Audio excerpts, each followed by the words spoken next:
Hello everyone, this is Rishu and I welcome you to this platform Rishu Science Academy जहां हम discuss कर रहे हैं अपनी साइंस की series for upcoming teaching exam.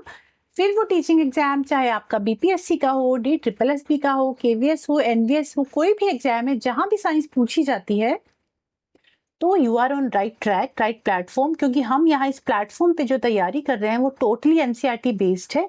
NCERT की एक एक लाइन जो है मैंने वहां से ली है और सारी चीजें हम एनसीईआरटी बेस्ड ही कर रहे हैं, क्योंकि मैक्सिमम आपको पता है आपके जो कॉम्पिटिटिव एग्जाम है जिनमें क्वेश्चन बनते हैं वो 99% एनसीईआरटी बेस्ड ही होते हैं।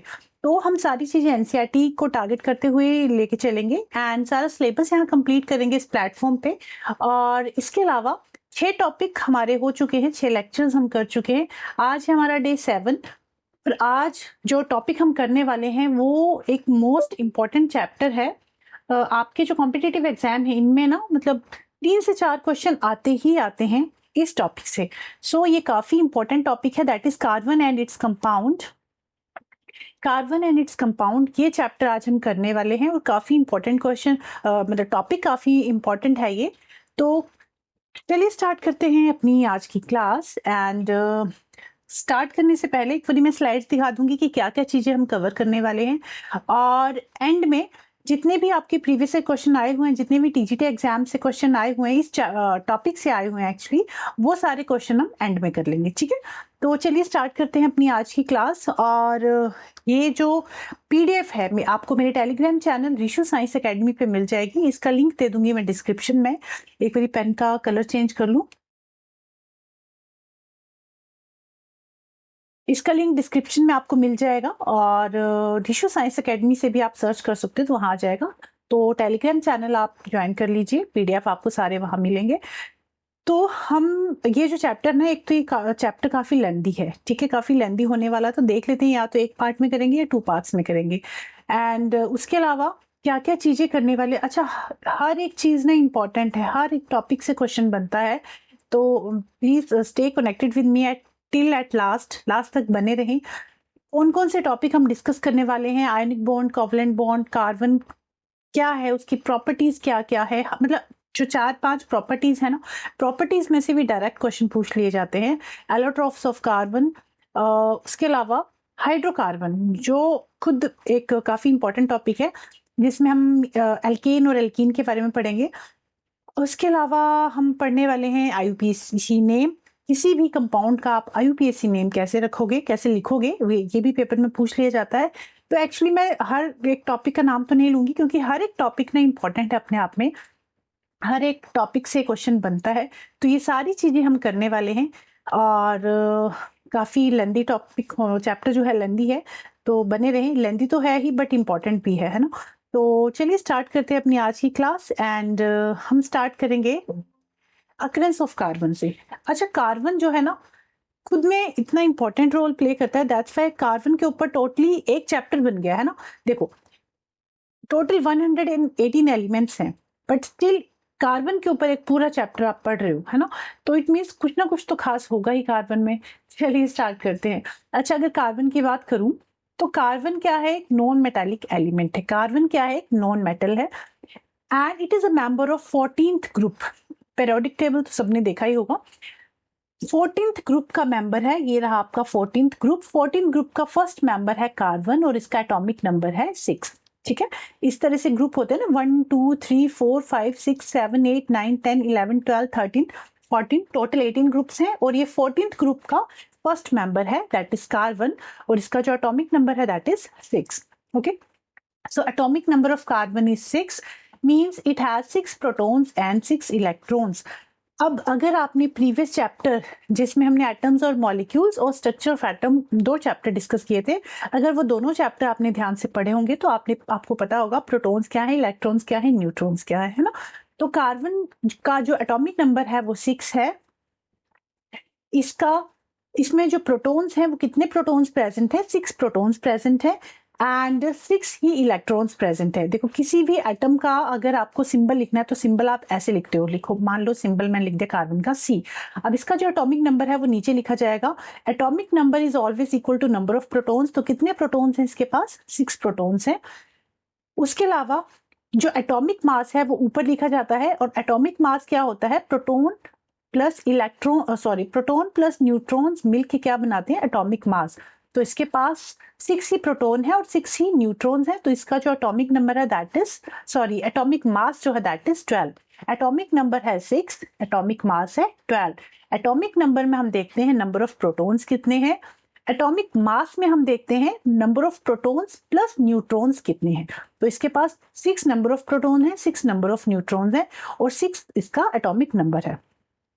अब किस तरह के क्वेश्चन प्रोटॉन और न्यूट्रॉन से पूछे जाते हैं वो हमने प्रीवियस 2 चैप्टर में डिस्कस किए हैं, वो वीडियोस अगर अभी तक आपने नहीं देखी तो वो वीडियोस आप देख लीजिए, ठीक है। उसके अलावा जो कार्बन है, it is the 17th most abundant element found on earth and it is found in both free as well as combined state. मतलब ये जो कार्बन है ये फ्री स्टेट में भी प्रेजेंट है और ये कंबाइंड स्टेट में भी प्रेजेंट है। अब ये फ्री स्टेट में कहाँ प्रेजेंट है, अगर मैं आपको बताऊं, जैसे फॉर एग्जांपल जो कार्बन के एलोट्रॉप्स हैं कौन कौन से हैं अभी आगे डिस्कस करेंगे, जैसे ग्रेफाइट हो गया, डायमंड हो गया, ग्रेफाइट हो गया, डायमंड है, तो ये क्या है, एलोट्रोप्स ऑफ कार्बन है और इनमें सिर्फ कार्बन ही प्रेजेंट है, उसके अलावा और कोई दूसरा एलिमेंट प्रेजेंट नहीं है। तो फ्री स्टेट में है, इट मींस सिर्फ कार्बन ही प्रेजेंट है, it is not bonded with other elements. तो फ्री स्टेट में भी प्रेजेंट है कार्बन, फॉर एग्जाम्पल ग्रेफाइट और डायमंड। और कंबाइंड स्टेट में कार्बन कहाँ प्रेजेंट है, तो कंबाइंड स्टेट की बात करूं तो इट मींस कार्बन ने ना दूसरे किसी एलिमेंट के साथ बॉन्डिंग की हुई है, फॉर एग्जाम्पल मीथेन। तो मीथेन की बात करें तो कार्बन ने मीथेन के साथ बॉन्ड बनाया हुआ है एंड एक मिनट यहां मैं इसकी डायग्राम बनाती हूँ। इस तरह से कार्बन के जो चारों हाथ हैं वो उसने हाइड्रोजन के साथ शेयर किए हुए हैं। तो इस तरह से इसका एग्जाम्पल हो गया, मतलब कार्बन ने हाइड्रोजन के साथ अपने बॉन्ड, अपने जो इलेक्ट्रॉन है वो शेयर किए हुए हैं। इट मींस ये कंबाइंड स्टेट में है, कार्बन जो है हाइड्रोजन के साथ कंबाइंड स्टेट में है, ठीक है। For example carbon dioxide gas CO2, इसमें कार्बन जो है ऑक्सीजन के साथ उसने बॉन्ड बनाया हुआ है, तो it is present in combined state. तो फ्री स्टेट में कार्बन कहाँ कहाँ प्रेजेंट है, कार्बन हो गया, ग्रेफाइट हो गया, डायमंड हो गया, कोल हो गया, इनमें कार्बन अलोन अकेला प्रेजेंट है, किसी के साथ उसने बॉन्डिंग नहीं की हुई है। बट कंबाइंड स्टेट में कहाँ प्रेजेंट है, फॉर एग्जाम्पल मीथेन हो गया, कार्बन डाइऑक्साइड हो गया, जहां पे मीथेन के केस में कार्बन ने हाइड्रोजन के साथ बॉन्डिंग की हुई है, कार्बन डाइऑक्साइड के केस में कार्बन ने ऑक्सीजन के साथ बॉन्डिंग की हुई है, तो यहाँ ये कंबाइंड स्टेट में प्रेजेंट है। इट मींस कार्बन जो है फ्री स्टेट में भी प्रेजेंट है as well as combined state में भी प्रेजेंट है, ठीक है। उसके अलावा कार्बन की इंपॉर्टेंस की बात करें तो कार्बन अपने आप में काफी इंपॉर्टेंट रोल प्ले करता है। कार्बन जो है इट इज प्रेजेंट एवरीवेयर, हर जगह प्रेजेंट है, चाहे हमारी बॉडी ले लो आप, प्लांट्स की बॉडी होगी, एनिमल्स की बॉडी होगी, जो खाना हम खा रहे हैं उसमें, या फिर हम जो क्लोथ्स पहनते हैं उसमें, हर चीज में कार्बन प्रेजेंट है। So all living things including plants, animals, the food that we eat, the clothes that we wear and even the lead of the pencil by which we write are composed of carbon. जो pencil की lead है उसमें भी क्या present है, carbon present है, ठीक है। तो कार्बन अपने आप में काफी इंपॉर्टेंट रोल प्ले करता है। अब जो इम्पोर्टेंट चीज है कार्बन के बारे में, अब बेसिक पहले जो हमने डिस्कस किया ये तो एक बेसिक इंट्रोडक्शन थी कार्बन के बारे में। अब यहाँ से जो इम्पोर्टेंट चीजें हैं वो स्टार्ट हो रही हैं कि कार्बन जो है does not form ionic bond, carbon जो है आयोनिक बॉन्ड नहीं बनाता। तो फिर किस तरह का बॉन्ड बनाता है, ये जो कार्बन है ये कोवलेंट बॉन्ड बनाता है, कोवलेंट बॉन्ड बनाता है। अब क्या डिफरेंस है, अब आयोनिक बॉन्ड क्या है, कोवलेंट बॉन्ड क्या है, इन दोनों में क्या डिफरेंस है वो भी आपको बताती हूँ। आयोनिक बॉन्ड क्या है, जहां पे देखो एक एग्जांपल देती हूँ आपको आयोनिक बॉन्ड का। फॉर एग्जांपल सोडियम क्लोराइड है ना, इससे आपको समझ आ जाएगा कि आयोनिक बॉन्ड क्या है और कोवलेंट बॉन्ड क्या है, फिर आगे चल के डिफरेंस भी देखेंगे। मान लो सोडियम क्लोराइड है ना, तो सोडियम का जो इलेक्ट्रॉनिक कॉन्फ़िगरेशन है दैट इज 11, क्लोरीन का जो इलेक्ट्रॉनिक कॉन्फ़िगरेशन है, एटॉमिक नंबर है एक्चुअली ये है 17। तो इसकी इलेक्ट्रॉनिक कॉन्फ़िगरेशन आप कैसे लिखोगे, सोडियम की 2 8 + 2 10 + 1, इसके आउटर मोस्ट शेल में 1 इलेक्ट्रॉन प्रेजेंट है, ठीक है। अब यहाँ पे Cl के केस में जो इलेक्ट्रॉनिक कॉन्फ़िगरेशन होगी वो इस तरह से बनेगी 2 + 8 10 10 + 7 17।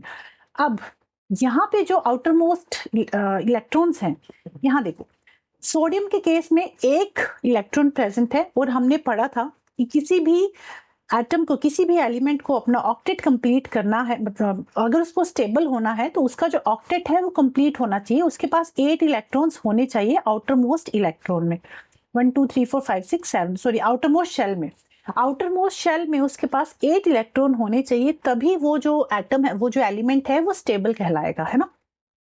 तो अगर सोडियम की बात करूं तो सोडियम के इनर मोस्ट शेल में 2 है, आउटर मोस्ट में 8 है, और उसके बाद जो आउटर मोस्ट है उसके पास एक ही इलेक्ट्रॉन है, इट मीन्स ये स्टेबल नहीं है। तो स्टेबल होने के लिए इसको क्या करना पड़ेगा, या तो ये 7 इलेक्ट्रॉन किसी से उधार ले ले, अब 7 इलेक्ट्रॉन तो कोई नहीं देगा, या फिर अपना एक इलेक्ट्रॉन ये किसी को डोनेट कर दे, ये एक इलेक्ट्रॉन किसी को डोनेट कर दे, वो इसके लिए काफी इजी रहेगा, है ना। तो सोडियम क्या करेगा, एक इलेक्ट्रॉन अपना डोनेट कर देगा, जब ये इलेक्ट्रॉन डोनेट करेगा तो इसके ऊपर पॉजिटिव चार्ज आ जाएगा, मतलब इसने अपना एक इलेक्ट्रॉन दे दिया, ठीक है। अब क्लोरीन की बात करूं तो क्लोरीन को का जो आउटर मोस्ट शेल है उसमें कितने 7 इलेक्ट्रॉन है, अंदर 2 है, यहाँ पे 8 है, और आउटर मोस्ट में 7 है, 1 2 3 4 5 6 7। तो इसको अपना ऑक्टेट कंप्लीट करने के लिए एक इलेक्ट्रॉन चाहिए, इसको अगर एक इलेक्ट्रॉन मिल जाएगा तो इसका ऑक्टेट कंप्लीट हो जाएगा और ये स्टेबल हो जाएगा, है ना। तो अब ये एक इलेक्ट्रॉन किससे लेगा, इसको एक इलेक्ट्रॉन दे दिया सोडियम ने, क्योंकि सोडियम को एक इलेक्ट्रॉन डोनेट करना था स्टेबल होने के लिए, तो इसने एक इलेक्ट्रॉन डोनेट कर दिया, और क्लोरीन को एक इलेक्ट्रॉन चाहिए था, तो एक इलेक्ट्रॉन क्लोरीन ने ले लिया सोडियम से, मतलब सोडियम ने क्लोरीन को एक इलेक्ट्रॉन दान कर दिया, तो सोडियम पे पॉजिटिव चार्ज आ जाएगा, क्लोरीन पे नेगेटिव चार्ज आ जाएगा, है ना। तो इस हिसाब से दोनों के आउटर मोस्ट जो शेल है दोनों में 8 इलेक्ट्रॉन हो गए, ठीक है, आउटर मोस्ट शेल में, तो दोनों ही स्टेबल हो गए इस तरह से, ठीक है। तो इस तरह की बॉन्डिंग को हम कहेंगे आयोनिक बॉन्ड, जहां पे जो इलेक्ट्रॉन्स हैं वो डोनेट कर रहा है, वो यहाँ पे इलेक्ट्रॉन्स मतलब इलेक्ट्रॉन डोनेट कर रहा है एक्चुअली। तो आयोनिक बॉन्ड में जो बॉन्डिंग हो रही है वहां पे इलेक्ट्रॉन्स जो है डोनेट किए जा रहे हैं, इसने डोनेट किया, मतलब यू कैन से लूज करना और गेन करना, जहां पे इलेक्ट्रॉन लूज या गेन हो रहे हैं, जहां पे इलेक्ट्रॉन्स वो आपस में एक दूसरे को दे रहे हैं, that is called ionic bonding, ठीक है। जहां पे actually you can say transfer हो रहा है इलेक्ट्रॉन्स का, ठीक है, ट्रांसफर ऑफ इलेक्ट्रॉन्स हो रहे हैं, उसी को उस स्टेज को हम कहेंगे आयोनिक बॉन्ड। सोडियम ने क्लोरीन को दिया और स्टेबल हो गया, और क्लोरीन भी स्टेबल हो गया, दोनों स्टेबल हो गए, तो दोनों ने क्या किया, इसने क्या किया, यहाँ क्या हुआ, इलेक्ट्रॉन एक्चुअली ट्रांसफर हुए, तो transfer of electrons from one atom to another, this is called ionic bonding. तो यहाँ पे ये जो एग्जांपल है ये आयोनिक बॉन्ड का है। अब अगर कोवलेंट बॉन्ड की बात करूं तो कोवलेंट बॉन्ड क्या होता है, इसको एक बार इरेज कर दूं। कोवलेंट बॉन्ड होता है जहां पे शेयरिंग ऑफ इलेक्ट्रॉन हो रही है, जहां पे वो इलेक्ट्रॉन्स ट्रांसफर नहीं कर रहा है, लूज या गेन नहीं, सॉरी, इलेक्ट्रॉन्स लूज या गेन नहीं हो रहे हैं, वहां पे क्या हो रहा है, शेयरिंग ऑफ इलेक्ट्रॉन हो रही है, उस प्रोसेस को, स्टेज को हम कहेंगे covalent bond. For example methane का एग्जांपल ले लेती हूँ, ठीक है। जैसे मान लो कार्बन है, अब कार्बन का जो एटॉमिक नंबर है 6 है, इसकी जो इलेक्ट्रॉनिक कॉन्फ़िगरेशन होगी वो होगी 2 and 4, मींस उसके अंदर वाला जो शेल है उसमें 2 इलेक्ट्रॉन्स प्रेजेंट है, बट जो उसका आउटर मोस्ट शेल है उसके पास 4 इलेक्ट्रॉन्स प्रेजेंट है, 1 2 3 4 इलेक्ट्रॉन्स प्रेजेंट है। अब क्या है, ये जो कार्बन है ये स्टेबल नहीं है, इसको 4 इलेक्ट्रॉन और चाहिए ताकि ये स्टेबल हो जाए, है ना।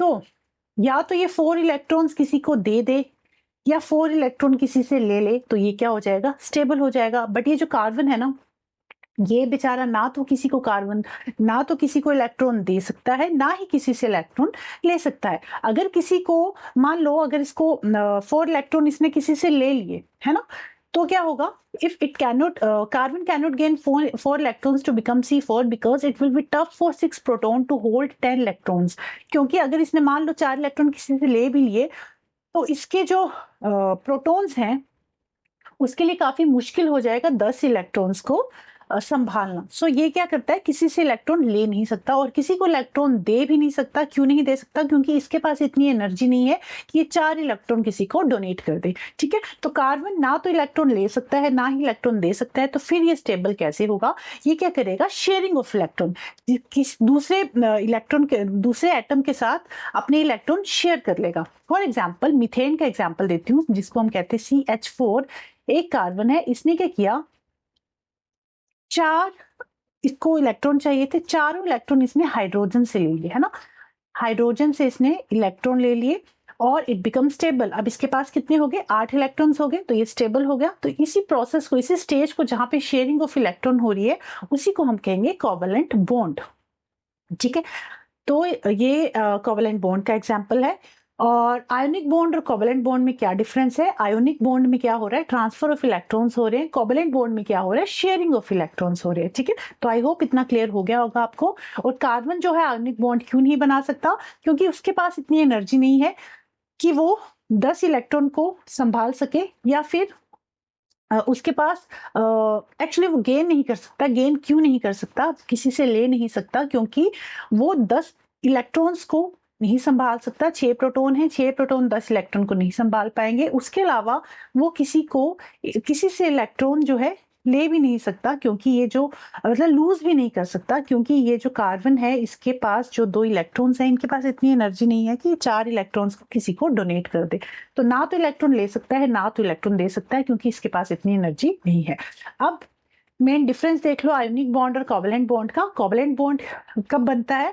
It is formed between two non metal, दो नॉन मेटल्स के बीच में बनता है। और आयोनिक बॉन्ड जो है वो मेटल और नॉन मेटल के बीच में फॉर्म होता है। उसके अलावा कोवेलेंट बॉन्ड जो है उसकी एक डेफिनेट शेप होती है, बट आयोनिक बॉन्ड में ऐसी कोई डेफिनेट शेप नहीं होती। कोवेलेंट बॉन्ड में लो मेल्टिंग और बॉइलिंग पॉइंट होता है, और आयोनिक बॉन्ड्स जो बनते हैं उनमें हाई मेल्टिंग और हाई बॉइलिंग पॉइंट होता है। कोवेलेंट बॉन्ड में लो पोलैरिटी होती है, मोर फ्लेमेबल होता है। Low polarity means molecules are neutral, इसके जो मॉलिक्यूल्स हैं वो न्यूट्रल होते हैं, do not mix well with water, ये वाटर के साथ अच्छे से मिक्स नहीं हो पाता। बट आयोनिक बॉन्ड जो है हाई पोलैरिटी होती है, मतलब ये पानी के साथ काफी अच्छे से मिक्स हो जाते हैं और लेस फ्लेमेबल होते हैं, जल्दी से आग को नहीं पकड़ते। Covalent bond are in liquid और gaseous state at room temperature. Room temperature में ये गैसियस स्टेट में होंगे, for example methane and hydrochloric acid. वहीं दूसरी ओर अगर आयोनिक बॉन्ड की बात करूं तो आयोनिक बॉन्ड जो है सॉलिड स्टेट में होंगे eight room temperature, for example sodium chloride और सल्फ्यूरिक एसिड। ठीक है, चलिए अब कोवेलेंट बॉन्ड के टाइप्स की बात कर लेते हैं कि जो कोवेलेंट बॉन्ड है कितने टाइप्स के बॉन्ड बनते हैं इसमें। तो 3 तरह के बॉन्ड बनते हैं, single covalent bond, double covalent bond and triple covalent bond. ये जो कोवेलेंट बॉन्डिंग है 3 तरह की होगी, सिंगल, डबल और ट्रिपल। इसका एग्जांपल देख लीजिए। सिंगल कोवेलेंट बॉन्ड में क्या होगा, मान लीजिए हमारे पास 2 एटम है, ये एटम 1, ये एटम 2। ठीक है, अब कोवेलेंट बॉन्ड 2 नॉन मेटल्स के बीच में होती है। देखो मान लो ये ए है, ये बी है। अब इसका जो आउटर मोस्ट शेल है उसके पास कितने इलेक्ट्रॉन है, 2 4 5 6 7। इसके पास 7 इलेक्ट्रॉन है और इसके पास भी आउटर मोस्ट में 7 इलेक्ट्रॉन है। तो ये क्या करेंगे, ये एक दूसरे के साथ जो इलेक्ट्रॉन है शेयर कर लेंगे। एक इलेक्ट्रॉन जो है इन दोनों में शेयरिंग हो जाएगी इस एक इलेक्ट्रॉन की। तो इनके पास कितने हो जाएंगे, इसने इसको दे दिया, इसने इसको, मतलब दिया नहीं, शेयर किया है ना, तो इनके पास कितने हो जाएंगे, 8 इलेक्ट्रॉन हो जाएंगे। तो this is single covalent bond, मतलब एक इलेक्ट्रॉन आपस में इन्होंने शेयर कर लिया, दोनों ने एक दूसरे के साथ शेयर कर लिया। फॉर एग्जाम्पल इसका बेस्ट एग्जाम्पल अभी बताया आपको, मीथेन। ठीक है, CH4 जहां पे जो कार्बन है हाइड्रोजन के साथ एक एक एटम, एक एक इलेक्ट्रॉन शेयर कर रहा है। ठीक है, इस तरह से हाइड्रोजन हाइड्रोजन। अब डबल कोवेलेंट बॉन्ड की बात करूं तो इट मींस जो फर्स्ट ए एटम है और बी एटम है, दोनों के पास 6 इलेक्ट्रॉन्स प्रेजेंट है आउटर मोस्ट शेल में। इसके पास भी 6 हैं, इसके पास भी 6 है। अब इसको भी 2 इलेक्ट्रॉन चाहिए और इसको भी 2 इलेक्ट्रॉन चाहिए, तो दोनों जो है आपस में शेयर कर लेंगे 2 इलेक्ट्रॉन्स। तो अब इनके पास क्या हो गया, ये इन्होंने 2 इलेक्ट्रॉन शेयर कर लिए, sharing 2 pair of valence electrons and become stable. For example अगर ऑक्सीजन की बात करूं मैं, है ना, ऑक्सीजन में हमें पता है ऑक्सीजन का जो एटॉमिक नंबर है वो 8 होता है ना। तो उसके अंदर वाले शेल में 2 इलेक्ट्रॉन है, बाहर वाले शेल में 6 इलेक्ट्रॉन है, 1 2 3 4 5 6। अब इसको 2 इलेक्ट्रॉन और चाहिए, है ना, तो ये 2 इलेक्ट्रॉन कहां से लेगा, दूसरे ऑक्सीजन से। ये दूसरा ऑक्सीजन है, इसके साथ 2 इलेक्ट्रॉन, ये दोनों आपस में 2 इलेक्ट्रॉन शेयर कर लेंगे, तो दोनों स्टेबल हो जाएंगे। तो O2 is the best example of double covalent bond. वहीं अगर ट्रिपल कोवेलेंट बॉन्ड की बात करूं तो 2 3 4 5 दोनों के पास आउटर मोस्ट शेल में 5 इलेक्ट्रॉन है और ये 3 इलेक्ट्रॉन आपस में शेयर करेंगे। This is called triple covalent bond and 3 electron आपस में शेयर कर रहे हैं। इसका एक एग्जांपल तो हो गया नाइट्रोजन का। उसके अलावा अभी आगे हम एल्काइन डिस्कस करेंगे, है ना, एल्केन एल्कीन एल्काइन हाइड्रोकार्बन्स के बारे में डिस्कस करेंगे, वो भी इसका काफी अच्छा एग्जांपल है। तो वहां पे भी 3 इलेक्ट्रॉन आपस में शेयर करेंगे। कार्बन कार्बन के बीच में ट्रिपल बॉन्ड होगा। It means 3 pair of balance electrons आपस में शेयर कर रहे हैं। ये एल्काइन का एग्जाम्पल, अभी आगे डिस्कस करेंगे, ठीक है। तो सिंगल कोवलेंट बॉन्ड होगा या डबल कोवलेंट बॉन्ड बनेगा या ट्रिपल कोवलेंट बॉन्ड बनेगा दो एटम्स के बीच में। This is all about covalent bond. अब प्रॉपर्टीज ऑफ कार्बन की कुछ प्रॉपर्टीज है, 5 एक्चुअली मेन इंपॉर्टेंट जो प्रॉपर्टीज है वो है कौन कौन सी। फर्स्ट प्रॉपर्टी है कैटिनेशन। कैटिनेशन मतलब होता है कि जो कार्बन है ना लंबी लंबी चेन्स बना सकता है, उसी प्रोसेस को हम कह रहे हैं कैटिनेशन की प्रॉपर्टी, ठीक है। And this property of carbon is known as catenation. One of the most amazing property of carbon is its ability to make long carbon chains and rings. लंबी लंबी कार्बन चेन्स और rings बना सकता है, जिस property को हम कहते हैं कैटिनेशन। स्ट्रेट चेन भी हो सकती है, ब्रांच्ड भी हो सकती है, क्लोज चेन भी हो सकती है। उसके अलावा सेकंड प्रॉपर्टी है tetravalency of carbon. Tetravalency of carbon का मतलब है its ability to form 4 covalent bonds, क्योंकि इसको 4 अनपेयर्ड इलेक्ट्रॉन है ना इसके आउटरमोस्ट शेल में, तो इसको 4 जो है इलेक्ट्रॉन्स वो शेयर करेगा हाइड्रोजन के साथ। मतलब 4 इसके पास 4 कोवलेंट बॉन्ड बना सकता है किसी अदर एटम के साथ, जिसको हम कहेंगे टेट्रावेलेंसी। तो इसका एग्जाम्पल हो गया मीथेन, क्लियर। उसके अलावा थर्ड प्रॉपर्टी है strong bond with other element. ये काफी स्ट्रॉन्ग बॉन्ड बनाता है दूसरे एलिमेंट के साथ, चाहे वो हाइड्रोजन हो, ऑक्सीजन हो, नाइट्रोजन, सल्फर या क्लोरीन हो। इसका एक एग्जांपल है हाइड्रोजन साइनाइड का, HCN, जिसे हाइड्रोजन साइनाइड कहते हैं। तो हाइड्रोजन और कार्बन के बीच में तो सिंगल बॉन्ड होगा और कार्बन और नाइट्रोजन के बीच में 3 ट्रिपल बॉन्ड होंगे। दिस इज हाइड्रोजन साइनाइड, ठीक है। कार्बन को देखो अपनी टेट्रावेलेंसी, कार्बन को अपने 4 जो हाथ है वो कंप्लीट करने हैं। 4 बॉन्ड चारों, मतलब जैसे इसके कार्बन के 4 हाथ है, चारों हाथों पे इसको कुछ कुछ जैसे हाइड्रोजन मिल गया, ठीक है, या कुछ भी मिल गया, तो इसकी टेट्रावेलेंसी इसको अपने आउटर मोस्ट शेल को कंप्लीट करना है। इसको 4 कोवलेंट बॉन्ड चाहिए, 4 एटम के साथ ये इलेक्ट्रॉन शेयर करेगा। अब वो कोई भी हो सकता है, चाहे वो ऑक्सीजन हो, हाइड्रोजन हो, नाइट्रोजन हो, सल्फर हो, ठीक है। तो इसी प्रॉपर्टी को हम कहेंगे कि ये जो है अदर एलिमेंट के साथ काफी स्ट्रॉन्ग बॉन्ड बना सकता है। नेक्स्ट प्रॉपर्टी है पॉलीमराइजेशन की। पॉलीमराइजेशन का मतलब है जहाँ पे छोटे छोटे मॉलिक्यूल, जिसे हम कहेंगे मोनोमर, जो स्मॉल यूनिट है जिसे हम मोनोमर कह रहे हैं। मोनोमर, काफी सारे मोनोमर जो है ना कंबाइन करेंगे, काफी सारे मोनोमर आपस में कंबाइन करके क्या बना देंगे, पॉलीमर बना देंगे, जिसे हम कह रहे हैं पॉलीमराइजेशन। मतलब जो मोनोमर हैं कंबाइन करके पॉलीमर बना रहे हैं, so this is called polymerization. इसका एक एग्जांपल है इथीन। इथीन का फॉर्मूला है C2H4, ठीक है, डबल बॉन्ड है।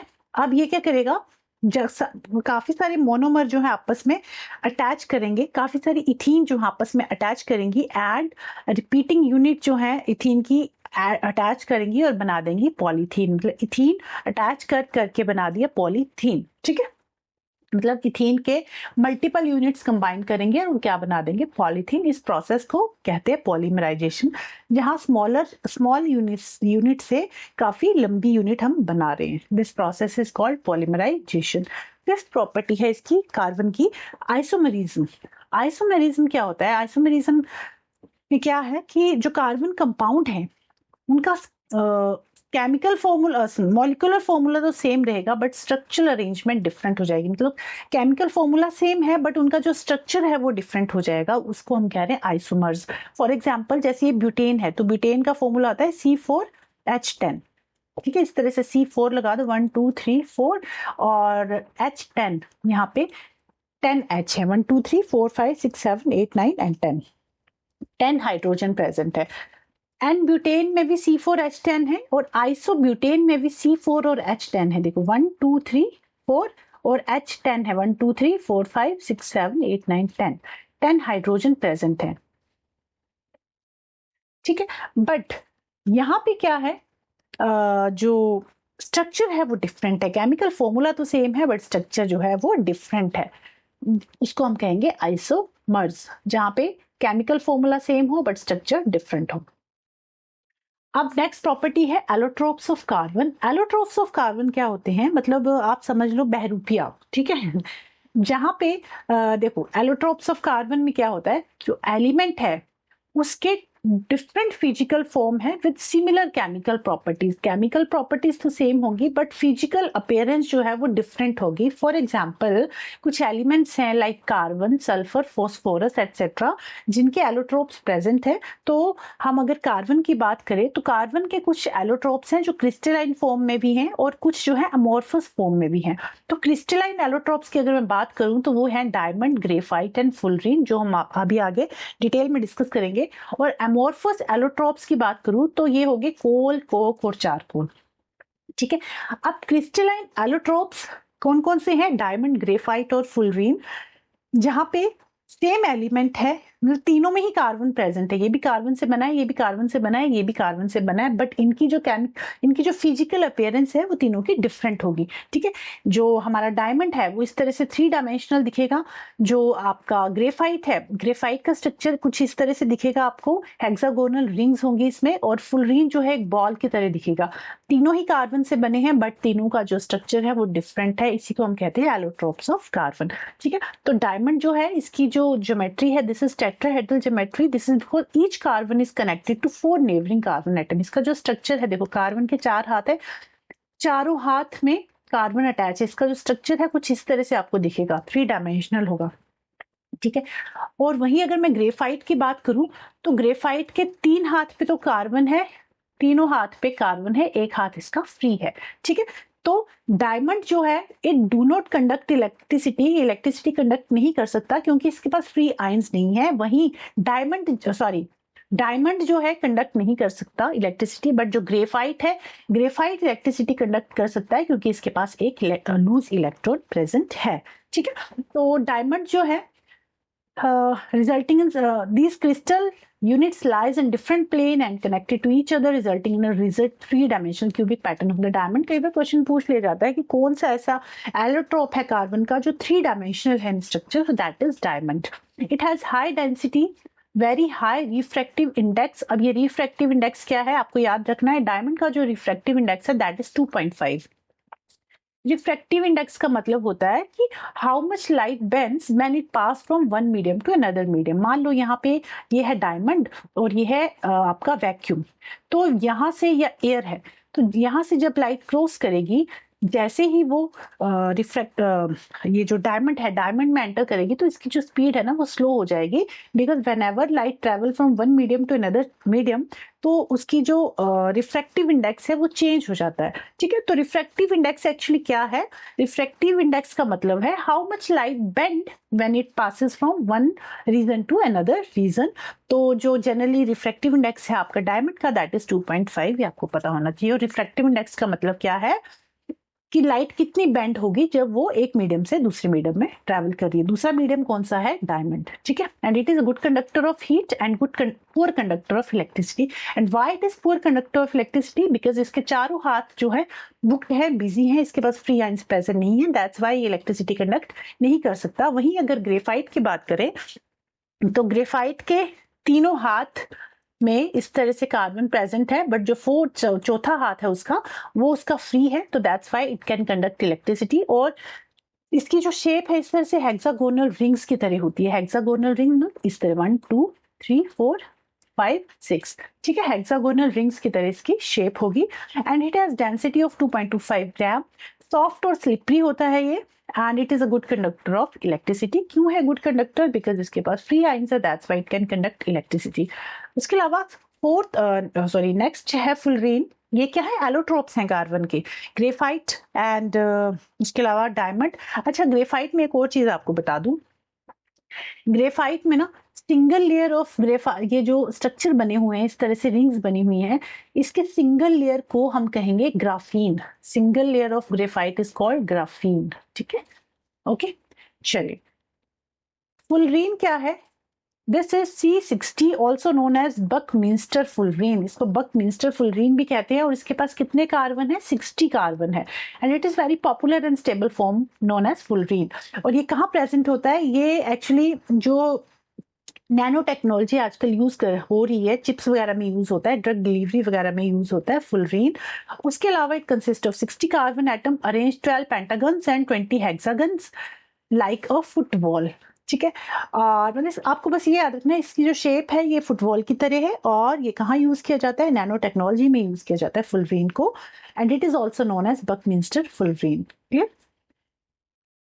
नेक्स्ट है हाइड्रोकार्बन। ये भी काफी इंपॉर्टेंट टॉपिक है हाइड्रोकार्बन का। अब ये जो हाइड्रोकार्बन है, दो तरह के हाइड्रोकार्बन होते हैं, एक होता है एलिफेटिक हाइड्रोकार्बन, एक होता है एरोमेटिक हाइड्रोकार्बन।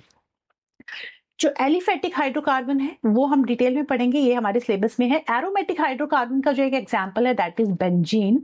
बेंजीन जो है एरोमेटिक हाइड्रोकार्बन का एग्जांपल है, और बेंजीन का जो स्ट्रक्चर होता है कुछ इस तरह से होता है, C6H6। तो इस तरह से इसकी शेप होती है हेक्सागोन। इस तरह से 6 कार्बन होंगे यहाँ पे, 2 3 4 5 6, और हाइड्रोजन होंगे विद डबल बॉन्ड। एक एटम को छोड़ के दूसरी जगह पे आपको डबल बॉन्ड लगाना है, तो इस तरह से आप डबल बॉन्ड लगाएंगे, and this is the example of benzene. और ये क्या है, एरोमेटिक हाइड्रोकार्बन का एग्जांपल है, क्या है, बेंजीन। अब एलिफेटिक हाइड्रोकार्बन की बात करूं तो एलिफेटिक हाइड्रोकार्बन दो तरह के होते हैं अगेन। एक है सैचुरेटेड हाइड्रोकार्बन, एक है अनसैचुरेटेड हाइड्रोकार्बन। अब सैचुरेटेड हाइड्रोकार्बन का जो एग्जांपल है that is alkane, unsaturated hydrocarbon के जो एग्जांपल है दैट इज एल्कीन और एल्काइन। ठीक है, एल्कीन और एल्काइन। अब इसके बारे में इन डिटेल थोड़ा सा बता देती हूँ आपको। एक ब्लैंक स्लाइड ले लूं। देखो, सैचुरेटेड और अनसैचुरेटेड हाइड्रोकार्बन दो तरह के हाइड्रोकार्बन है। जो सैचुरेटेड है उसका एग्जांपल है एल्केन, अनसैचुरेटेड के एग्जांपल हैं alkene and alkyne, alkene plus alkyne. ठीक है, ये दोनों हैं अनसैचुरेटेड, अनसैचुरेटेड, एंड ये जो फर्स्ट वन है दिस इज सैचुरेटेड। ठीक है, अभी जो सैचुरेटेड हाइड्रोकार्बन है आपको क्या याद रखना है इसमें, ये जो है सिंगल बॉन्ड होता है, इसमें single bond is present, single bond. Alkene क्या है, डबल बॉन्ड, इसमें डबल बॉन्ड प्रेजेंट है, दो कार्बन के बीच में डबल बॉन्ड है। एल्काइन में ट्रिपल बॉन्ड प्रेजेंट है, एल्काइन में ट्रिपल बॉन्ड प्रेजेंट है। एक तो ये चीज आपको याद रखनी है। दूसरी, एल्केन का जो जनरल फॉर्मूला है that is CnH2n+2। Clear. Alkene का जो जनरल फॉर्मूला है CnH2n, और एल्काइन का जो जनरल फॉर्मूला है CnH2n-2। एल्केन का फॉर्मूला है CnH2n+2, एल्कीन का CnH2n, और एल्काइन का CnH2n-2। ठीक है, उसके अलावा सैचुरेटेड हाइड्रोकार्बन का एग्जांपल हो गया लाइक मीथेन, इथेन, प्रोपेन। अब ये मिथ, इथ, प्रोप, ये जो हम ऐड कर रहे हैं, ये जो प्रीफिक्स हम ऐड कर रहे हैं, किस बेसिस पे ऐड कर रहे हैं। अगर एक कार्बन है, ये आगे मैंने दे रखा है टेबल, अगर एक कार्बन होगा तो हम कहेंगे मिथ, दो कार्बन होंगे तो हम कहेंगे इथ, तीन कार्बन होंगे तो हम कहेंगे प्रोप। अब ये तो एल्केन है, दैट्स वाई हमने इसके एंड में एन एन एन वर्ड लगा दिया है। बट यहाँ पे एल्कीन के केस में एक और चीज आपको याद रखनी है, मिथीन जैसा कोई वर्ड एग्जिस्ट नहीं करता, मिथीन जैसा कोई वर्ड एग्जिस्ट नहीं करता, बिकॉज मिथेन में सिंगल कार्बन है बट एल्कीन में दो कार्बन के बीच डबल बॉन्ड प्रेजेंट होता है।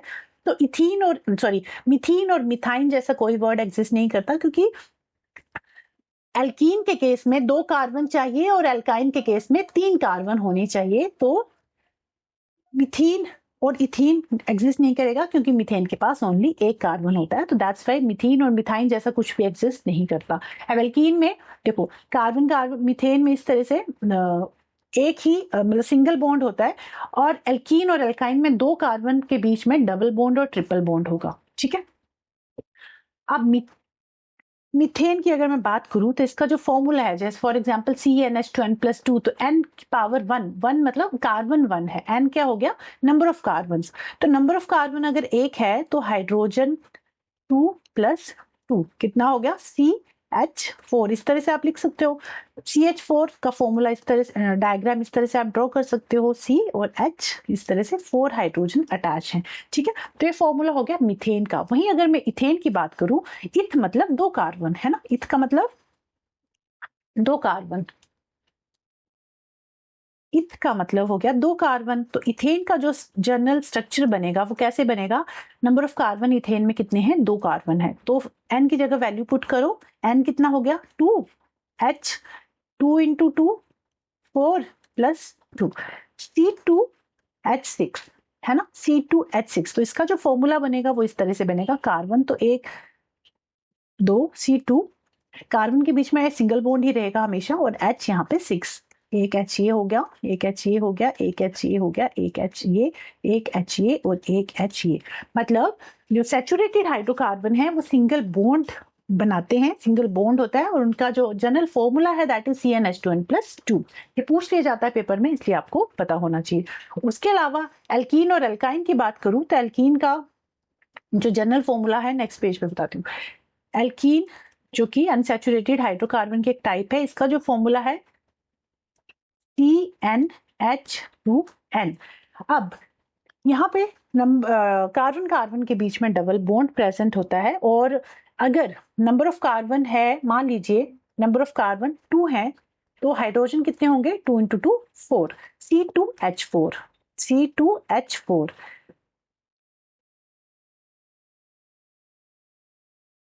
C2H4, ठीक है।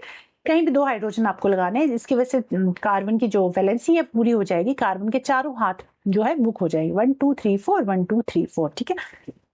C2H4, और इसका जो फॉर्मूला है ये किसका, C2H4 किसका एग्जाम्पल है, इथीन का। इथीन का जो फॉर्मूला है दैट इज C2H4। इस तरह से आप इसका स्ट्रक्चर ड्रॉ कर सकते हो। अब जो एल्काइन है, एल्काइन का जो जनरल फॉर्मूला है दैट इज CnH2n-2। अब नंबर ऑफ कार्बन इसमें भी मिनिमम नंबर ऑफ कार्बन 2 होने ही चाहिए, क्योंकि 2 कार्बन के बीच में ट्रिपल बॉन्ड प्रेजेंट होता है। तो अगर नंबर ऑफ कार्बन कितने हो गए, 2 है, अगर नंबर ऑफ कार्बन यहाँ पे 2 है तो यहाँ पे 2 2 4 4 -2 2, 2 हाइड्रोजन, 2 कार्बन और 2 हाइड्रोजन, 2 कार्बन 2 हाइड्रोजन, ठीक है। कार्बन का भी वैलेंसी पूरी होगी और हाइड्रोजन की भी, देखो 1 2 3 4 1 2 3 4। सो ये फॉर्मूला हो गया आपका इथाइन का, ये फॉर्मूला हो गया इथाइन का, ठीक है। इथीन मतलब डबल फॉर्मूला, इथाइन मतलब ट्रिपल, सॉरी, इथीन मतलब डबल बॉन्ड, इथाइन मतलब ट्रिपल बॉन्ड, और जो एल्केन है लाइक मिथेन, एन का मतलब सिंगल बॉन्ड, ठीक है। इतना क्लियर हो गया। तो ये हाइड्रोकार्बन है 3 तरह के, एल्केन, एल्कीन, एल्काइन, तीनों का जो जनरल फॉर्मूला है वो आपको याद रखना है। और इनके कुछ एग्जाम्पल है जो आगे टेबल दिया हुआ है मैंने, वो वहां दिखाती हूँ। बाकी सैचुरेटेड हाइड्रोकार्बन क्या है, alkane CnH2n+2, methane, ethane, propane, butane. Methane का मतलब है 1 कार्बन, इथेन का मतलब है 2 कार्बन, प्रोपेन का मतलब है 3 कार्बन, ब्यूटेन का मतलब है 4 कार्बन। देख लीजिए, मिथेन में 1 कार्बन है, इथेन में 2 कार्बन है, प्रोपेन में 3 कार्बन है 1 2 3, और ब्यूटेन में 4 कार्बन है 1 2 3 4। तो इस तरह से आप इनके स्ट्रक्चर ड्रॉ कर सकते हो। उसके अलावा एल्कीन और एल्काइन, एल्कीन का जनरल फॉर्मूला CnH2n, और एल्काइन का जनरल फॉर्मूला है CnH2n-2, ठीक है। तो ये इथीन, इसके बीच कार्बन कार्बन के बीच में डबल बॉन्ड होगा, इथाइन में कार्बन कार्बन के बीच में ट्रिपल बॉन्ड प्रेजेंट होगा, ठीक है। इसके अलावा जो एरोमेटिक हाइड्रोकार्बन है बेंजीन, उसके बारे में बता दिया आपको। इसकी फिजिकल प्रॉपर्टी एक ऐसी होती है, कलरलेस लिक्विड होता है, पंजेंट ऑर्डर मतलब बहुत गंदी सी स्मेल होती है, फ्लेमेबल, जल्दी आग पकड़ लेता है, और वोलेटाइल, वोलेटाइल मतलब जल्दी से इवेपोरेट हो जाता है, ठीक है। And it is cyclic in nature with chemical formula C6H6, that is each carbon atom in benzene is arranged in a 6 membered ring and is bonded to only 1 hydrogen atom. तो इसका diagram आप इस तरह से भी draw कर सकते हो और इस तरह से भी ड्रॉ कर सकते हो, ठीक है। ये हो गया एरोमेटिक हाइड्रोकार्बन। अब कार्बन चेन्स की बात करूं तो जो चेन है वो स्ट्रेट चेन हो सकती है, ब्रांच चेन हो सकती है, और साइक्लिक चेन हो सकती है। तो स्ट्रेट चेन की अगर मैं बात करूं, ब्यूटेन का एग्जांपल ले लीजिए, C4 1 2 3 4, H कितने हैं, हाइड्रोजन इसके पास 10 है, 3 4 5 6 7 8 9 और 10, यहाँ पे सभी जगह पे आप हाइड्रोजन लगा दोगे, है ना। C4H10 ये ब्यूटेन का स्ट्रक्चर है। तो ये जो हमारी चेन है, इस चेन को हम कहेंगे दिस इज स्ट्रेट चेन। किस तरह की चेन है ये, स्ट्रेट चेन। इसको हम एन ब्यूटेन भी कह सकते हैं। उसके अलावा ब्रांच चेन किस तरह से होगी, C कार्बन तो 4 ही हैं, एक कार्बन आप यहां जोड़ दो, 1 2 3 4।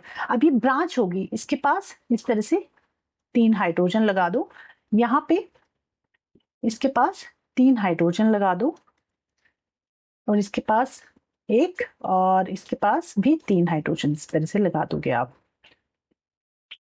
10। ठीक है, तो अब ये जो ब्रांच स्ट्रक्चर बना है इसे हम कहेंगे, इसका जो नाम हो जाएगा वो हो जाएगा आइसोब्यूटेन। ठीक है, आइसोब्यूटेन, ये जो ब्रांच स्ट्रक्चर हमने बनाया इसका नाम हो गया ब्रांच्ड चेन। वहीं पे साइक्लिक चेन का अगर मैं आपको एक एग्जांपल दूं, साइक्लोब्यूटेन भी हो सकता है इस तरह से। साइक्लोब्यूटेन, साइक्लिक फॉर्म में आप ब्यूटेन बना दीजिए यहाँ पे इस तरह से, और एक एक से दो दो जगह पे यहाँ पे हाइड्रोजन ऐड कर देंगे। ठीक है, हाइड्रोजन ऐड कर देंगे। अब ये जो है, ये जो स्ट्रक्चर है इसे हम कहेंगे साइक्लिक चेन, और साइक्लोब्यूटेन भी कह सकते हैं, और साइक्लोहेक्सेन। अगर साइक्लोहेक्सेन का स्ट्रक्चर मैं ड्रॉ करूँ आपको, C6H14, देखो साइक्लोहेक्सेन कैसे बनेगा, C6 5 6 C6 और H12। अच्छा, इसको साइक्लिक फॉर्म में आपको बनाना है तो आप इस तरह से बना सकते हो, 1 2 3 4 5 6। ठीक है, तो 6 कार्बन आप लगा दीजिए और यहाँ पे फिर हाइड्रोजन ऐड कर देंगे, तो ये हो गया हमारा साइक्लिक 1 2 1 2। चार चार आपको इसकी टेट्रावैलेंसी पूरी करनी है, चार चार हाथ इसको, चार चार हाथों पे, मतलब चारों हाथों पे इसको हाइड्रोजन पकड़ा देना है। ठीक है, तो वो हो गया आपका साइक्लोहेक्सेन C6H12। ये कार्बन है और हाइड्रोजन कितने हैं, 12 हैं। ठीक है, this is the structure of cyclohexane. मतलब अगर साइक्लिक फॉर्म में बन रहा है तो उसको कहेंगे साइक्लोहेक्सेन। अगर स्ट्रेट चेन है तो उसे कहेंगे, स्ट्रेट चेन का एग्जांपल हो गया like an butane. Branch chain है वो इस तरह से बनेगी। साइक्लिक चेन जो है साइक्लिक फॉर्म में बनेगी। देखो अच्छा सा एग्जांपल बना, मतलब साइक्लोहेक्सेन का डायग्राम अच्छे से बना देती हूँ, नहीं तो आप बोलोगे मैम आप क्या ही ड्राइंग करते हो। रुको, प्लेन स्लाइड ले दो एक। यस, साइक्लोहेक्सेन, हेक्सेन, हेक्स से समझ आ रहा है कार्बन कितने हैं, 6 कार्बन है, तो इस तरह से आप 6 कार्बन लगा दो, 1 2 3 4 5 एंड 6। 6 कार्बन हो गए। अब 6 कार्बन, चार चार हाथ भरने हैं ना, तो एक दो दो तो भरे हुए हैं, एक दो दो हाथ पे हाइड्रोजन इस तरह से आप पकड़ा दीजिए, हाइड्रोजन लगा दो इस तरह से, इस तरह से हाइड्रोजन लगा दिए, तो ये किस तरह का स्ट्रक्चर बन गया, साइक्लिक स्ट्रक्चर बन गया है ना, हाइड्रोजन। तो जो चेन है वो स्ट्रेट चेन भी हो सकती है, ब्रांच भी हो सकती है, और साइक्लिक भी हो सकती है। तो this is all about straight chain, branch chain और साइक्लिक चेन। उसके अलावा ये रूट वर्ड्स ऑफ हाइड्रोकार्बन मैंने बता दिया। कार्बन 1 है तो मीथेन, कार्बन 2 है तो इथेन, 3 कार्बन है तो प्रोपेन, 4 कार्बन है तो butane, 5 carbon pentane, 6 carbon hexane, 7 carbon heptane, 8 carbon octane, 9 carbon नोनेन and 10 carbon decane. अब ये आपको याद कर लेना, ये जब अगर पेपर में आईयूपीएसी नेम आपको बनाने को आएंगे तो उसमें वहां काम आएगा आपको ये। ठीक है, जो आपको पता होना चाहिए। उसके अलावा ये एल्केन, एल्कीन, एल्काइन के एग्जांपल्स हैं। Methane, ethane, propane, butane, pentane, hexane, heptane, octane का स्ट्रक्चर किस तरह से बनेगा, और एल्कीन के केस में स्ट्रक्चर किस तरह से बन रहा है, और एल्काइन के केस में जो ये एग्जाम्पल है ethyne, propyne, butyne, pentyne, hexyne, heptyne, octyne, nonyne and decyne, किस तरह से बनेगा। और एल्कीन के केस में भी सेम ऐसा ही है, ethene, propene, butene, pentene, hexene, heptene, octene. ठीक है, इसके केस में लास्ट के 3 वर्ड आपको लगाने हैं, मिथेन, इसके केस में लास्ट के 3 वर्ड लगाने हैं जैसे इथीन, और एल्काइन के केस में लास्ट के 3 वर्ड लगाने हैं YNE, जैसे हो गया इथाइन। ठीक है, तो ये आप लगा लोगे तो आप कर सकते हो। एंड अब है IUPAC नॉमेनक्लेचर। अगर किसी आपको एलिमेंट का, किसी कंपाउंड का आपको नाम रखना है, नाम पूछा गया है आपसे मान लीजिए, तो आप किस तरह से उसका नाम रखोगे।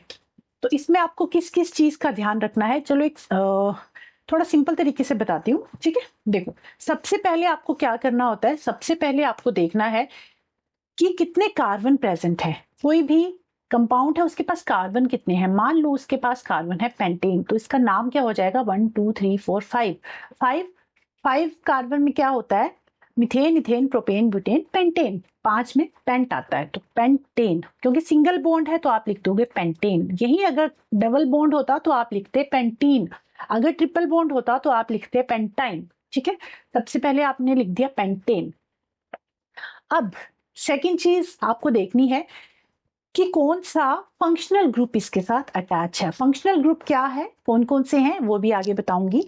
फंक्शनल ग्रुप कौन सा फंक्शनल ग्रुप अटैच है। देखो फंक्शनल ग्रुप की अगर मैं बात करूं तो फंक्शनल ग्रुप यहाँ बता देती हूँ, एक एक यहाँ से बताती हूँ। देखो फंक्शनल ग्रुप आपका मान लीजिए है कार्बोक्सिलिक एसिड, तो कार्बोक्सिलिक एसिड का फॉर्मूला क्या होता है, COOH, aldehyde CHO, ketone CO, alcohol OH, alkyne में तो ट्रिपल बॉन्ड, एल्कीन में डबल बॉन्ड, एल्केन में सिंगल बॉन्ड। अब जब फंक्शनल ग्रुप आप देखोगे ना, तो अगर तो एक ही फंक्शनल ग्रुप है, एक फंक्शनल ग्रुप अटैच है, मान लीजिए यहाँ पे एक ही फंक्शनल ग्रुप अटैच है, यहाँ पे है OH ग्रुप, OH होता है अल्कोहल, इसका कौन सा प्रीफिक्स और सफिक्स है वो भी बताऊंगी, बस सुनते जाइए। अभी सबसे पहले आपको क्या करना है, आपको नंबरिंग कर देनी, कितने कार्बन है, 1 2 3 4 5, 5 कार्बन है, आपने लिख दिया पेंट, सिंगल बॉन्ड था, आपने लिख दिया एन। अब आप क्या करोगे, फंक्शनल ग्रुप कहाँ पे अटैच है, अब फिर नंबरिंग आप करोगे ताकि जो फंक्शनल ग्रुप है उसको लोएस्ट नंबर मिल पाए। आप नंबरिंग ऐसे नहीं करोगे 1 2 3 4 5, फिर तो 4th नंबर पे अल्कोहल आ गया। आपको इस तरह से नंबरिंग करनी है कि आपका जो फंक्शनल ग्रुप है उसको मिनिमम नंबर मिले, तो आप नंबरिंग इस तरह से करोगे 1 2 3 4 5। सेकंड नंबर पे OH ग्रुप प्रेजेंट है, मतलब सेकंड नंबर पे OH ग्रुप प्रेजेंट है, तो OH के लिए जो सफिक्स लगता है वो होता है ओल, OH। अल्कोहल का जो सफिक्स है वो OL है।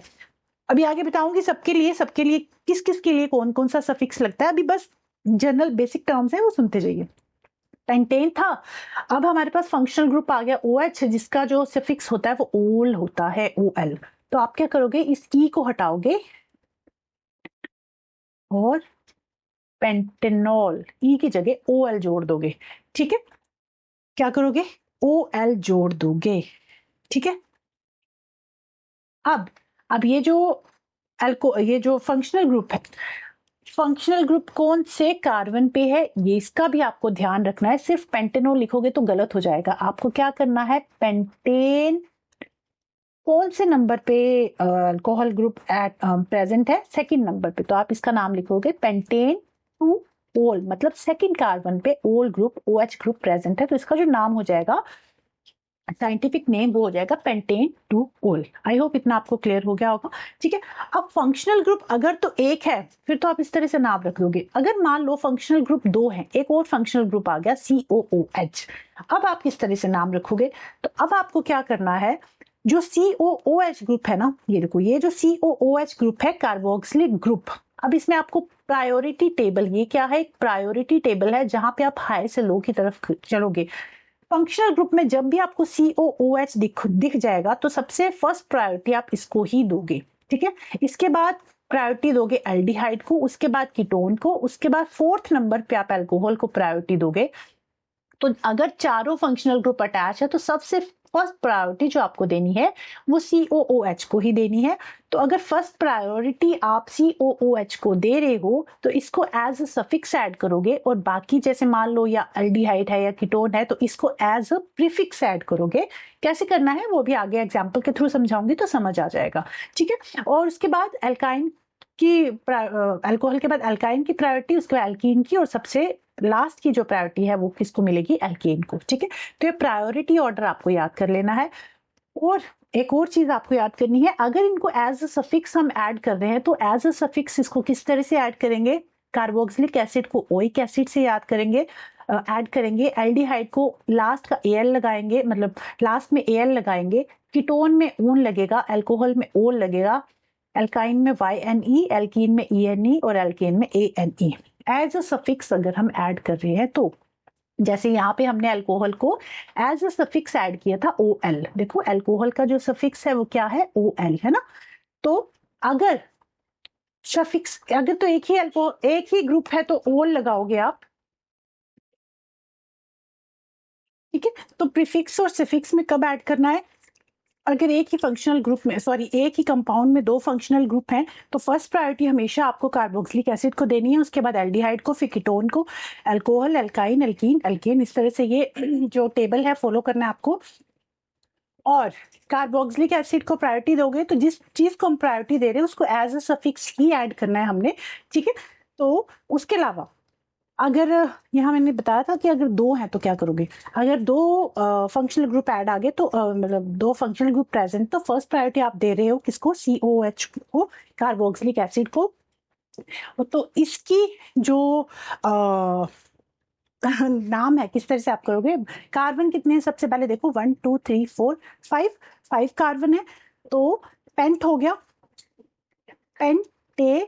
अब इस टी को आप हटाओगे और इसका जो सफिक्स है वो ऐड करोगे, COOH का सफिक्स क्या होता है, ओइक एसिड, तो ये हो गया पेंटेनोइक एसिड, पेंटेनोइक एसिड। ठीक है, उसके अलावा जो नंबरिंग आपको देनी है वो इस तरह से देनी कि फर्स्ट प्रायोरिटी इसको मिले, तो फर्स्ट नंबर पे ये आ गया, सेकंड पे ये, थर्ड पे ये, फोर्थ पे ये, फिफ्थ पे ये।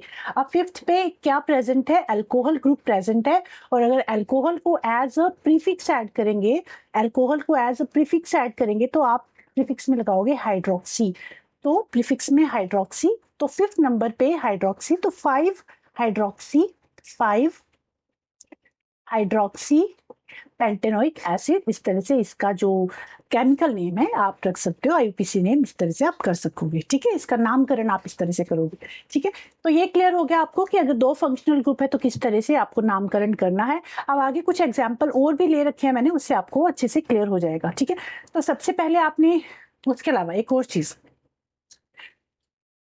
आपके पास अगर हेलो एल्केन है, अल्कोहल है, एल्डिहाइड है, कीटोन है, कार्बोक्सिलिक एसिड है, एल्कीन है, एल्केन है, एल्काइन है। ठीक है, तो हेलो एल्केन में, अगर हेलो एल्केन में क्या है, या क्लोरीन होगा या ब्रोमीन होगा, ठीक है, या आयोडीन होगा, तो जो हेलो एल्केन है उनको आप हमेशा एज अ प्रीफिक्स यूज करोगे। उसके अलावा जो फंक्शनल ग्रुप है, अल्कोहल हो गया, एल्डिहाइड, कीटोन, कार्बोक्सिलिक या एल्कीन, इनको एज अ सफिक्स यूज करेंगे। इनको एज अ प्रीफिक्स हम कब यूज करेंगे, जब 2 फंक्शनल ग्रुप प्रेजेंट है, तो फिर हमें प्रायोरिटी ऑर्डर हमें फॉलो करना होगा। ठीक है, बट हेलो एल्केन जो है वो हमेशा एज अ प्रीफिक्स ऐड करेंगे। फॉर एग्जाम्पल, ये एग्जाम्पल देखो, यहाँ पे देखो कितने कार्बन है, 1 2 3, तो 3 के लिए क्या होता है, मिथ इथ प्रोप, प्रोप होता है, तो प्रोप आपने ऐड कर दिया, प्रोपेन। अब एक हाइड्रोजन को हटा के आपने क्लोरीन लगा दिया यहाँ पे, तो इसका जो नाम हो जाएगा क्लोरोप्रोपेन। अब अगर क्लोरीन की जगह ब्रोमीन है तो आप करोगे ब्रोमोप्रोपेन। ब्रोमीन की जगह अगर आप यहाँ पे आयोडीन होता तो आप बोलते आयोडोप्रोपेन। ठीक है, तो हेलो अल्केन जो है, क्लोरीन, ब्रोमीन, आयोडीन अगर प्रेजेंट है किसी फंक्शनल ग्रुप में तो आप उनको एज अ प्रीफिक्स ही ऐड करोगे। उसके अलावा alcohol, aldehyde, ketone, carboxylic, alkene को एज अ सफिक्स हम क्या ऐड करेंगे, एज अ सफिक्स ये ऐड करेंगे। और एज अ प्रीफिक्स अगर हमें ऐड करना पड़े तो ये इस टेबल में मैंने दे रखा है कि एज अ प्रीफिक्स आप क्या ऐड करोगे अगर 2 आ जाएंगे तो। ठीक है, तो आई होप आपको चीजें समझ में आ रही होंगी, कंफ्यूजन नहीं हो रही है। एंड में थोड़ा सा वाइंड अप करूंगी कि किस तरह से आपको नामकरण करना है। अच्छा, एक और एग्जाम्पल देखो, एक एग्जाम्पल है OHCH2COOH। अब इसमें देखो 2 फंक्शनल ग्रुप है, एक है अल्कोहल और एक है हाइड्रोक्सी। ठीक है, एक है कार्बोक्सिलिक एसिड। अब आपको फर्स्ट प्रायोरिटी किसको देनी है, ऑलवेज COOH को ही आपको प्रायोरिटी देनी है। ठीक है, इसको आप फर्स्ट प्रायोरिटी दोगे, तो आप नंबरिंग जो करोगे, आप नंबरिंग कैसे करोगे। अब इसमें 2 फंक्शनल ग्रुप है, तो सबसे पहले आप देखोगे कितने कार्बन है, 1 और 2, 2 कार्बन है, तो इथ, 1 कार्बन के लिए मिथ और 2 कार्बन के लिए इथ, है ना, तो आपने ऐड कर दिया इथ। अब आपके पास 2 फंक्शनल ग्रुप हैं, एक तो OOH और एक OH। एक है कार्बोक्सिलिक एसिड, एक है अल्कोहल। कार्बोक्सिलिक एसिड को फर्स्ट प्रायोरिटी दोगे तो आपको इसको एज अ सफिक्स ऐड करना है, तो ये हो गया इथेनोइक एसिड। ओइक एसिड होता है ना इसका सफिक्स, इथेनोइक एसिड। अब जो अल्कोहल है वो किस नंबर पे है, वो सेकंड कार्बन पे है, तो आप लिखोगे इसको, अल्कोहल को जब आप एज अ प्रीफिक्स ऐड करोगे तो उसके लिए लगाओगे हाइड्रोक्सी, तो इसका नाम हो जाएगा 2 हाइड्रोक्सी इथेनोइक एसिड। ठीक है, फर्स्ट प्रायोरिटी हमेशा आपको इसको एल्डिहाइड को देनी है। ठीक है, सॉरी एल्डिहाइड नहीं, कार्बोक्सिलिक एसिड को। ठीक है, अब एक और एग्जाम्पल है, एग्जाम्पल नंबर सेकंड।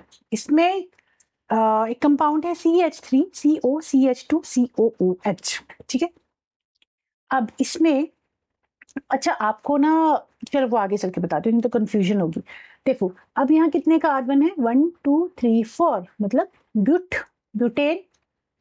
अब यहाँ भी COOH प्रेजेंट है, तो ई की जगह, ब्यूटेन का जो ई है उसकी जगह ओइक एसिड ऐड कर दोगे, ब्यूटेनोइक एसिड, ब्यूटेनोइक एसिड हो गया। अब अल्कोहल, अब इसके अलावा अल्कोहल तो नहीं प्रेजेंट है, COCH2 हाँ, इसमें कीटोन प्रेजेंट है, CO है ना, कीटोन ग्रुप प्रेजेंट है, CO। अच्छा, कीटोन के लिए कौन सा फंक्शनल ग्रुप में क्या ऐड होता है, डबल बॉन्ड O है या COH है या OH है, वो किस में क्या ऐड है वो मैं आगे बताऊंगी आपको, ठीक है। एक टेबल पूरा दे रखा है, वो आगे बताऊंगी, तो उससे कंफ्यूजन आपको पूरा क्लियर हो जाएगा। अब इसमें जब हम कीटोन ग्रुप को एज अ प्रीफिक्स ऐड करेंगे, क्योंकि इसको हमें एज अ सफिक्स ऐड करना है और इसको हमें फर्स्ट प्रायोरिटी देनी है, तो ये 1, 2 और 3, थर्ड नंबर पे क्या प्रेजेंट है, थर्ड नंबर पे प्रेजेंट है हमारा कीटोन ग्रुप। तो कीटोन का जो प्रीफिक्स होगा वो होगा ऑक्सो। तो आप लिखोगे 3, 3 इसलिए क्योंकि थर्ड नंबर पे प्रेजेंट है, 3 ऑक्सो ब्यूटेनोइक एसिड, ठीक है।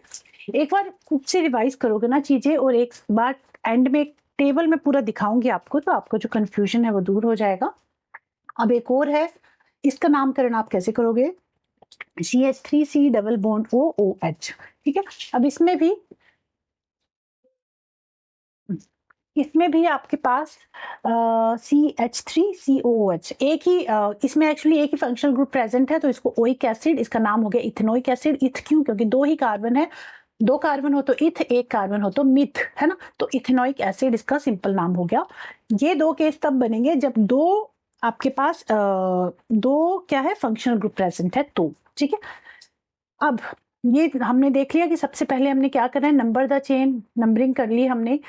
सब्स्टिट्यूएंट वाला एल्काइल ग्रुप, ये आपको एक और एग्जांपल दिखाती हूँ। अगर साइड चेन भी दे रखी है, मान लीजिए ये है कोई साइड, ये हमारे पास है एक कंपाउंड, इसका नाम है 1, 2, 3, 1, 2, 3 और 4, कितने कार्बन है, 4 कार्बन है, तो इसका नाम हो गया प्रोपेन, ठीक है। अब इसके सेकंड ग्रुप पे, यहाँ पे इस ग्रुप पे CH3, ये जो CH3 है ना, ये एल्काइल ग्रुप है, ये क्या है, एल्काइल ग्रुप है। अगर CH3 होगा तो इसका नाम होगा मिथाइल, अगर C2H5 है तो इसका नाम हो जाएगा इथाइल। तो ये जो एल्काइल ग्रुप है इसका नाम है मिथाइल। अब ये जो मिथाइल है कौन सी कार्बन पे जुड़ा है, नंबरिंग करो, अगर यहाँ से नंबरिंग करोगे तो भी सेकंड नंबर पे आएगा, यहाँ से नंबरिंग करोगे तो भी सेकंड नंबर पर ही आएगा। तो इसका नाम हो जाएगा 2 मिथाइल प्रोपेन, 2 मिथाइल प्रोपेन, ठीक है। और इसका नाम हो गया प्रोपेन, ये सिंपल प्रोपेन है, और ये है 2 मिथाइल प्रोपेन, सेकंड नंबर पे अल्काइल ग्रुप है, कौन सा अल्काइल ग्रुप है, मिथाइल ग्रुप है, तो 2 मिथाइल प्रोपेन इसका नाम हो गया। तो ये सारी चीजें हमें देखते हुए ही नामकरण करना है चीजों का। अब IUPAC का जो हमने नेमिंग की अभी, हमें क्या क्या स्टेप देखने हैं। फर्स्ट स्टेप हमें देखना है कि लॉन्गेस्ट चेन होनी चाहिए, लॉन्गेस्ट चेन कितने कार्बन है, 4 है, 5 है, 6 है ना, उसके अकॉर्डिंग उसका नाम देंगे, मिथ, इथ, प्रोप्यूट। उसके अलावा ग्रुप देखोगे कि फंक्शनल ग्रुप कौन सा है, फंक्शनल ग्रुप अगर 2 है तो COOH को हमेशा आप फर्स्ट प्रायोरिटी दोगे, प्रायोरिटी ऑर्डर वाला जो टेबल है वो आप एक बार देख लेना। और उसके अलावा कोई और फंक्शनल ग्रुप है तो उसको एज अ प्रीफिक्स ऐड करोगे। उसके बाद फंक्शन नंबरिंग आपको इस तरह से करनी है कि जो फंक्शनल ग्रुप है उसको सबसे छोटी नंबरिंग मिले। और ब्रांच अगर कोई साइड चेन है, जैसे अल्काइल ग्रुप था, अभी पीछे साइड चेन थी, यहाँ पे ये पीछे साइड चेन थी, तो इसको उसके बाद आपको देखना है थर्ड फोर्थ नंबर पे, ठीक है। फिर आप किस तरह से नामकरण करोगे, प्रीफिक्स लगोगे, चेन का name plus suffix. For example देखिए, ये एक एग्जाम्पल है, ये दूसरा एग्जाम्पल है। फर्स्ट एग्जाम्पल में देखो कितने कार्बन है, 1, 2, 3, 4, 4 कार्बन है, तो इसका नाम हो गया ब्यूटेन, है ना। अब इसके पास फंक्शनल ग्रुप 2 है, एक में COOH है, एक में OH है, फर्स्ट प्रायोरिटी आप दोगे इसको, तो इसकी नंबरिंग आप इस तरह से करोगे 1, 2, 3 और 4। अब इसका जो नाम हो जाएगा वो हो जाएगा ब्यूटेनोइक एसिड, क्योंकि COOH है ना, तो ओइक होता है, COOH का जो सिविक्स है oic acid, butanoic acid. Third number पे क्या है, हाइड्रोक्सी ग्रुप है, अल्कोहल ग्रुप है, तो 3 हाइड्रोक्सी, यहाँ लिख देती हूँ 3 हाइड्रोक्सी, देखो यहाँ लिखती हूँ 3 hydroxy, hydroxy butanoic acid, butanoic acid, 3 hydroxy 3 hydroxy butanoic acid. इसका एक और एग्जाम्पल है, सेकेंड एग्जाम्पल में देखो क्या है, CH3CH। आपने इसको, ये जो चेन है ना, इनको अगर आपको कंफ्यूजन हो रहा है तो आप इसको तोड़ के भी लिख सकते हो। देखो तोड़ के कैसे लिखोगे, CH3, यहाँ से लिख दो CH3, उसके बाद क्या है CH, ठीक है, C है और H है, और इसमें ब्रैकेट में लिखा है, मतलब ये साइड चेन है, CH3 यहाँ लिख दो, CH3 या तोड़ के लिख दो या ऐसे लिख दो। ये CH3 साइड ग्रुप है, अल्काइल ग्रुप है। कौन सा अल्काइल ग्रुप है? मिथाइल ग्रुप है ना। उसके बाद क्या है? CH2, CH2 एंड एक और CH2 और उसके अलावा OH अल्कोहल ग्रुप है इसमें। अब आपको सबसे पहले देखना है कितने कार्बन है, 1 2 3 4, 4 कार्बन है, तो इसका नाम हो जाएगा ब्यूटेन, ब्यूटेन। ठीक है। अब ब्यूटेन में ई की जगह, जो ब्यूटेन का ई है उसकी जगह तो फंक्शनल ग्रुप ऐड करोगे, इसलिए ई मैं लिख नहीं रही हूँ। अब इसमें फंक्शनल ग्रुप एक ही है, क्या है? अल्कोहल। अब आपको जो नंबरिंग देनी है कार्बन को, वो इस तरह से देनी है कि जो अल्कोहल ग्रुप है, जो आपका फंक्शनल ग्रुप है, उसको लोएस्ट नंबर मिले। तो उस तरह से नंबरिंग करोगे, 1 2 3 4, 4 नंबरिंग कर दिया आपने। फर्स्ट नंबर पे क्या आया आपका? अल्कोहल ग्रुप, तो ब्यूटेनॉल यहाँ लिख दोगे, ब्यूटेनॉल, क्योंकि अल्कोहल का जो सफिक्स है वो है OL, ब्यूटेनॉल आ गया। थर्ड नंबर पे क्या है? Alkyl group. कौन सा अल्काइल है? मिथाइल, तो इसका जो नाम हो जाएगा 3 मिथाइल ब्यूटेनॉल, 3 मिथाइल ब्यूटेनॉल। ठीक है। तो अगर साइड चेन भी है और अल्कोहल मतलब कोई फंक्शनल ग्रुप भी है, तो किस तरह से आप नामकरण करोगे? इस तरह से। ठीक है। तो 3 मिथाइल ब्यूटेनॉल। ये स्टेप किस तरह से आपको नामकरण करना है, ये सारे स्टेप हैं, 4-5 स्टेप है, ये आप देख लेना, एक बार नजर मार लेना और खुद से कुछ एग्जाम्पल्स करना। आगे कुछ एग्जाम्पल और कराऊंगी तो आपको अच्छे से आइडिया हो जाएगा कि किस नामकरण जो हम कर रहे हैं वो किस तरह से कर रहे हैं। ठीक है। लॉन्गेस्ट चेन देखनी है, ग्रुप देखना है, कौन सा फंक्शनल ग्रुप ऐड है, अटैच है, उसके बाद उसको नंबरिंग देनी है, फंक्शनल ग्रुप को लोएस्ट नंबर देना है। ब्रांच अगर कोई साइड चेन है तो वो भी देखना है, और साइड चेन कौन से नंबर पे अटैच है उसकी नंबरिंग भी करनी है, और इस तरह से फिर उसका फॉर्मूला हम लिखेंगे, उसका नाम लिखेंगे। अब है फंक्शनल ग्रुप। ये सारे फंक्शनल ग्रुप जो मैंने आपको पीछे बताए थे कि अगर अल्कोहल है तो आपको क्या ऐड करना है? OH। एल्डिहाइड है तो ये ऐड करना है, कीटोन है तो डबल बॉन्ड हो, कार्बोक्सिलिक एसिड है तो डबल बॉन्ड हो, OH। अच्छा, आपको ना अल्कोहल के लिए तो OH ऐड करना है, इतना तो आपको पता है। एल्डिहाइड के लिए आपको ये याद रखना है कि एल्डिहाइड का जो एल्डिहाइड में क्या है? डबल बॉन्ड O है, तो अगर या तो फर्स्ट में डबल बॉन्ड होगा या लास्ट कार्बन पे डबल बॉन्ड होगा तो वो हमेशा एल्डिहाइड होगा। ठीक है। और कीटोन फर्स्ट और लास्ट को छोड़ के किसी पे भी बीच वाले पे कहीं भी अगर डबल बॉन्ड आ रहा है तो वो है कीटोन। तो एल्डिहाइड और कीटोन में कंफ्यूज नहीं होना है। एल्डिहाइड फर्स्ट या लास्ट कार्बन पे आएगा हमेशा डबल बॉन्ड O, वो होगा आपका एल्डिहाइड। कीटोन हमेशा फर्स्ट और लास्ट को छोड़ के बीच में किसी पे भी आ सकता है, वो होगा हमारा कीटोन। ठीक है। तो एल्डिहाइड और कीटोन के लिए कंफ्यूज नहीं होना। और अगर मैं कार्बोक्सिलिक एसिड की बात करूं तो कार्बोक्सिलिक एसिड में डबल बॉन्ड O के साथ OH आएगा लास्ट वाले कार्बन पे। ठीक है। तो ये हमेशा इसमें डबल बॉन्ड मतलब कीटोन, एल्डिहाइड ग्रुप भी है और अल्कोहल ग्रुप भी है। एल्डिहाइड और अल्कोहल ग्रुप जब दोनों ही प्रेजेंट होंगे उसको हम कहेंगे कार्बोक्सिलिक एसिड, और इसको हमेशा हमें फर्स्ट प्रायोरिटी देनी है अगर दो फंक्शनल ग्रुप प्रेजेंट है तो। ठीक है।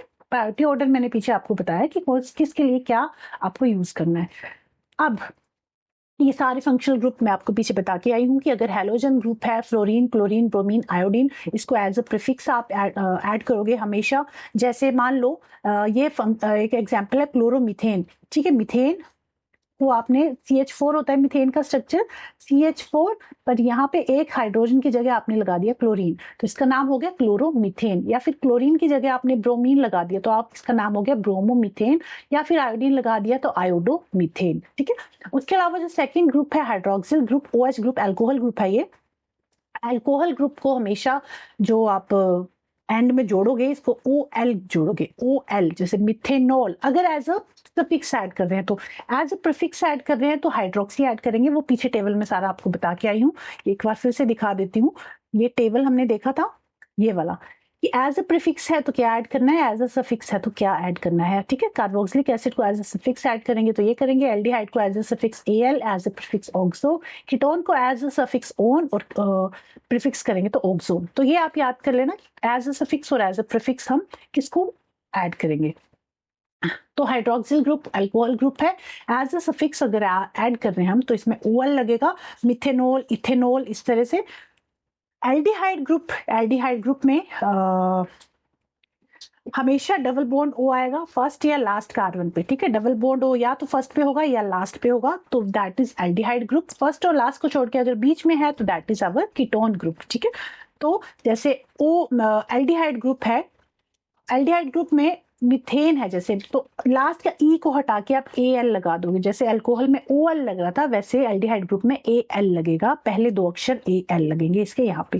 कीटोन ग्रुप में लास्ट के 3 अक्षर लगेंगे ONE, जैसे ब्यूटेनोन, तो ब्यूटेन ई को हटा के ONE लगा दिया। जैसे प्रोपेनोन, तो प्रोपेनोन, देखो प्रोपेन का बनेगा मिथेन, 1 में, 2 में इथेन, 3 में प्रोपेन और 4 में ब्यूटेन। मान लो ब्यूटेन है, मिथ इथ प्रोप ब्यूट।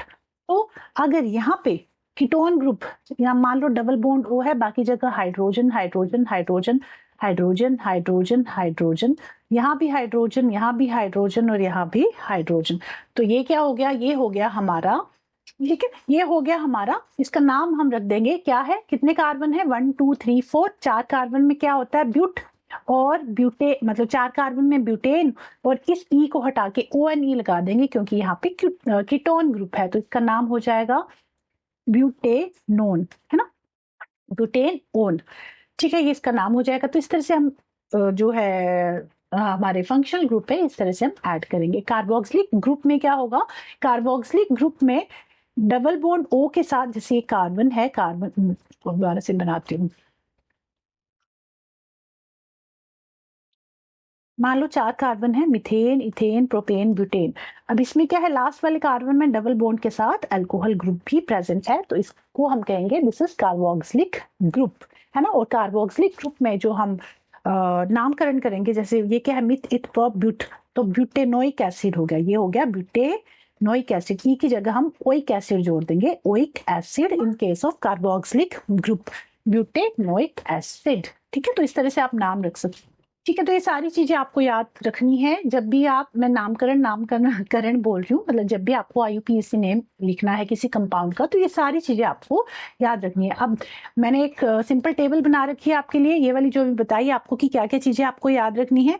ठीक है, तो ये चीजें आपको जब भी नामकरण करोगे आप किसी कंपाउंड का, तो ये सारी चीजें आपको ध्यान में रखनी है। ठीक है, ब्रांच्ड हाइड्रोकार्बन हम देख चुके हैं, पीछे मैंने बताया था कि या तो स्ट्रेट चेन होगी, या फिर साइक्लिक फॉर्म में होगी, या फिर ब्रांच चेन में होगी। तो branch chain, that is branched hydrocarbon. Branched hydrocarbon actually क्या है, हम कोई एल्काइल ग्रुप जोड़ रहे हैं, जो कि अभी मैंने आपको पीछे बताया था। अब ये एल्काइल ग्रुप मिथाइल भी हो सकता है, इथाइल भी हो सकता है, प्रोपाइल भी हो सकता है। ठीक है, तो जो साइड चेन हम लगा रहे हैं, that can be methyl ethyl propyl butyl, कुछ भी हो सकता है वो। ठीक है, तो उसको हम इस तरह से नाम रख देंगे आइसोब्यूटेन।